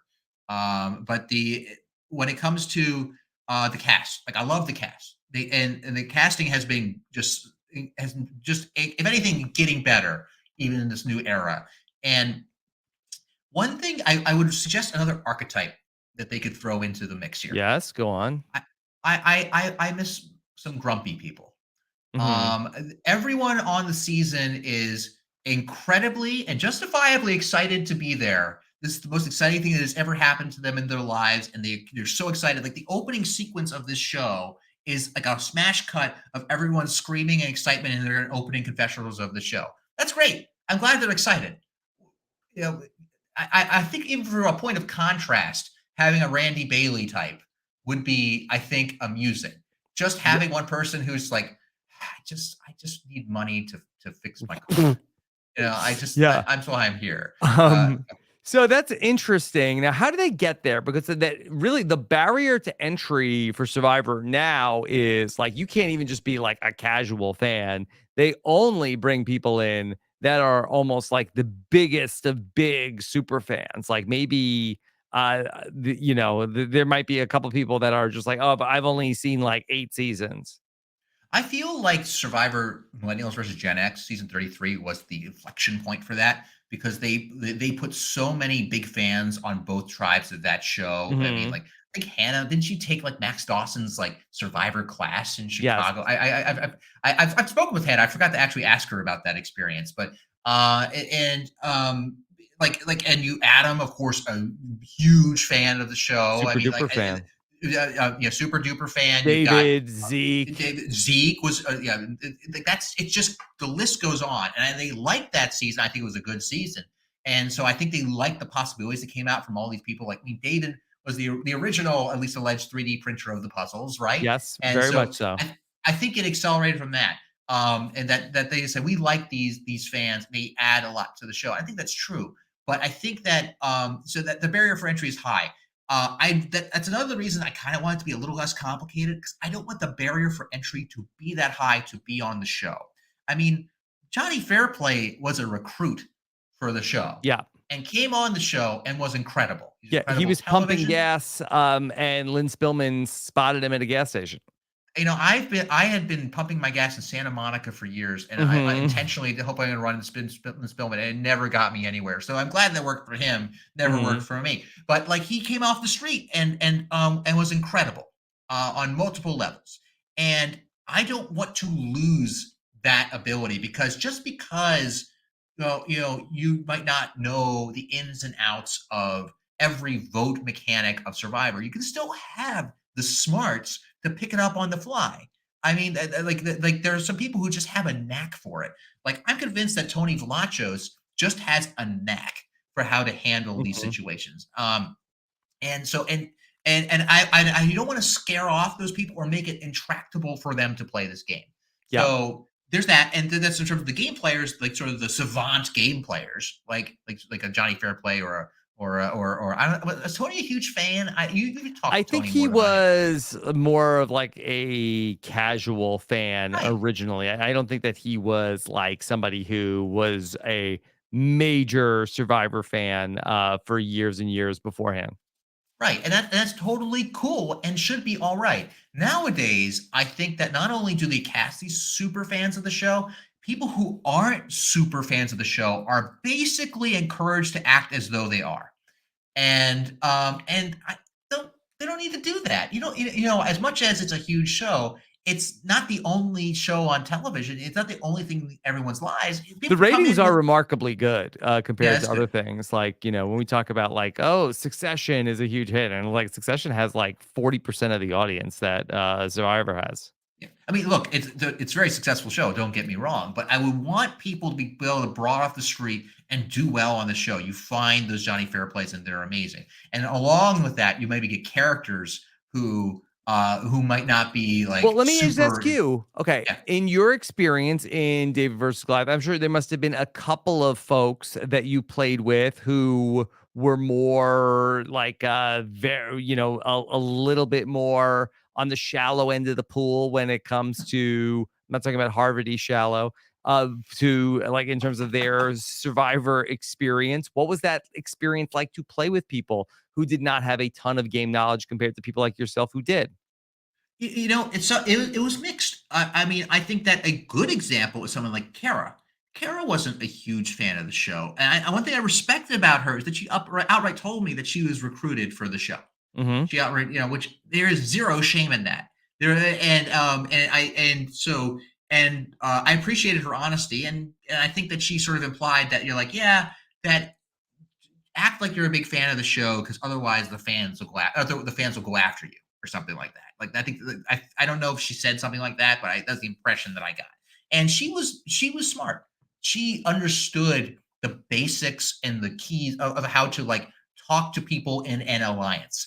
Like I remember there was a moment where like we were going to vote out Alec, and I had to maintain a cover story that Alec was going to not go home; it was going to be someone else instead. It was going to be Carl, and then Alec Hmm. leaves the conversation with me and Kara, and Alec leaves, and then she like smiles, but then she turns to me and is like, Christian, what's really happening? Hmm. Alec. It's like, okay. Like she was savvy. right? So it's not like it was this apocalyptic thing that Kara was on this season and she didn't have encyclopedic knowledge of the show. Who cares? She had wits about her, and she had talent, she had charm, and so like this is it was not the end of the world. I mean, I don't know. I think that they leaving it open for different character types is a good idea. I do think that part of the ethos of the new era, and again, like as you know, we are like further away from like, you know, pandemic era Survivor. Like, are they going to ultimately stay in the quote unquote new era 26-day format forever? Who knows?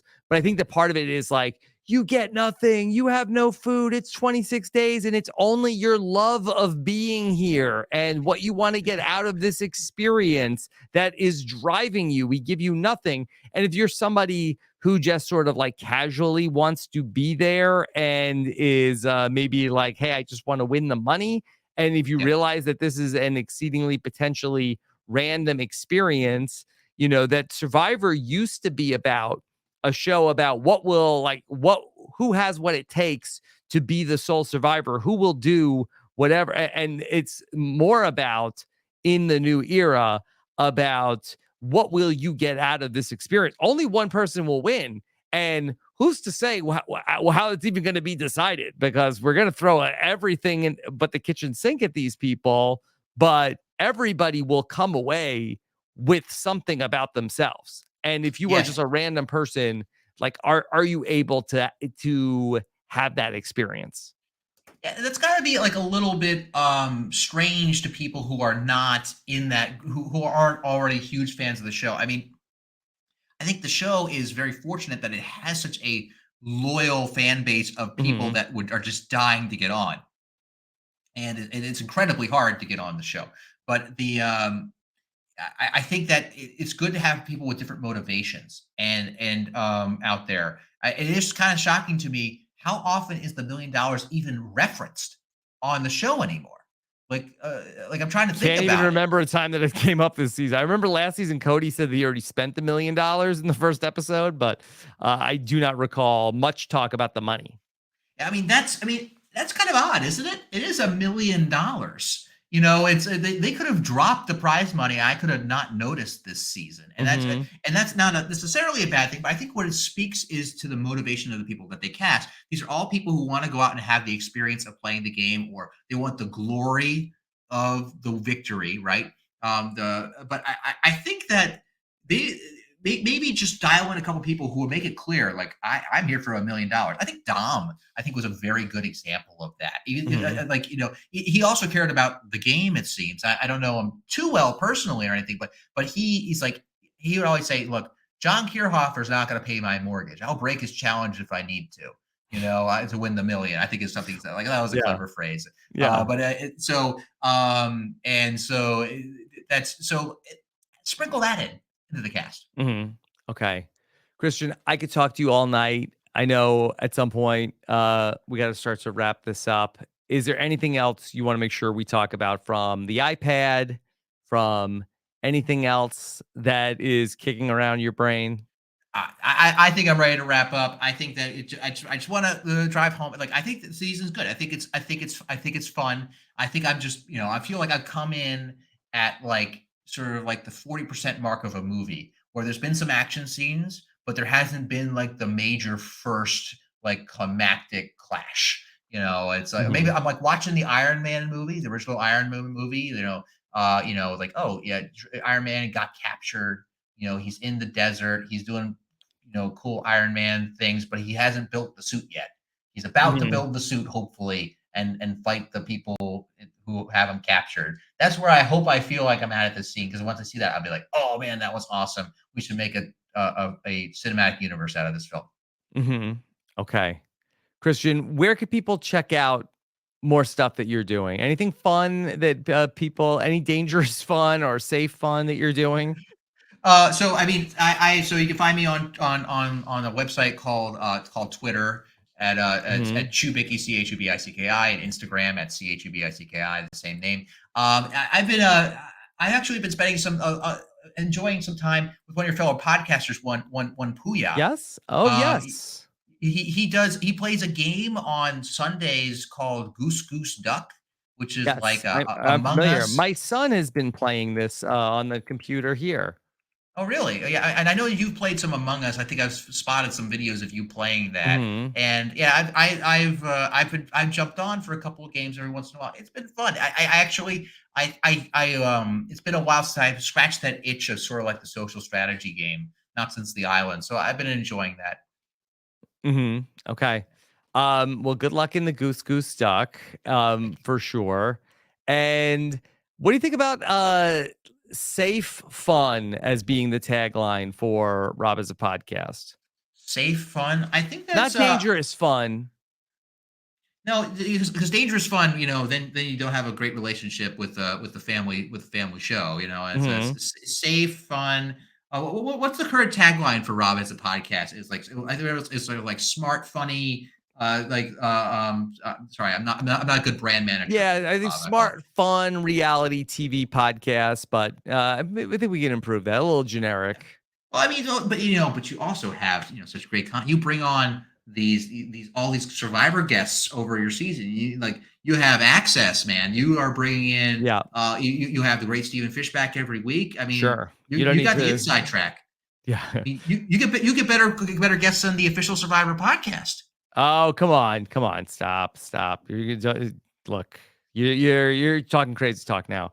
All right, Dr. Christian Hubicki, thank you so much. We've got a feedback show coming up. Frail Mary will join me on Monday night, so get your feedback questions in. If there's anything that Christian and I haven't talked about or any news that breaks over the weekend, I'll be working on my burning question, talking about how to best survive a tribe switch at this point in the game. I have some interesting findings to share with you there. And check out everything else in our Survivor feed coming this weekend. 5 more podcasts coming your way, talking about everything happening in the world of Survivor. Make sure you subscribe. RobIsAwebsite.com/Survivor feed. Thank you so much for joining us. Take care, everybody. Have a good one. Bye.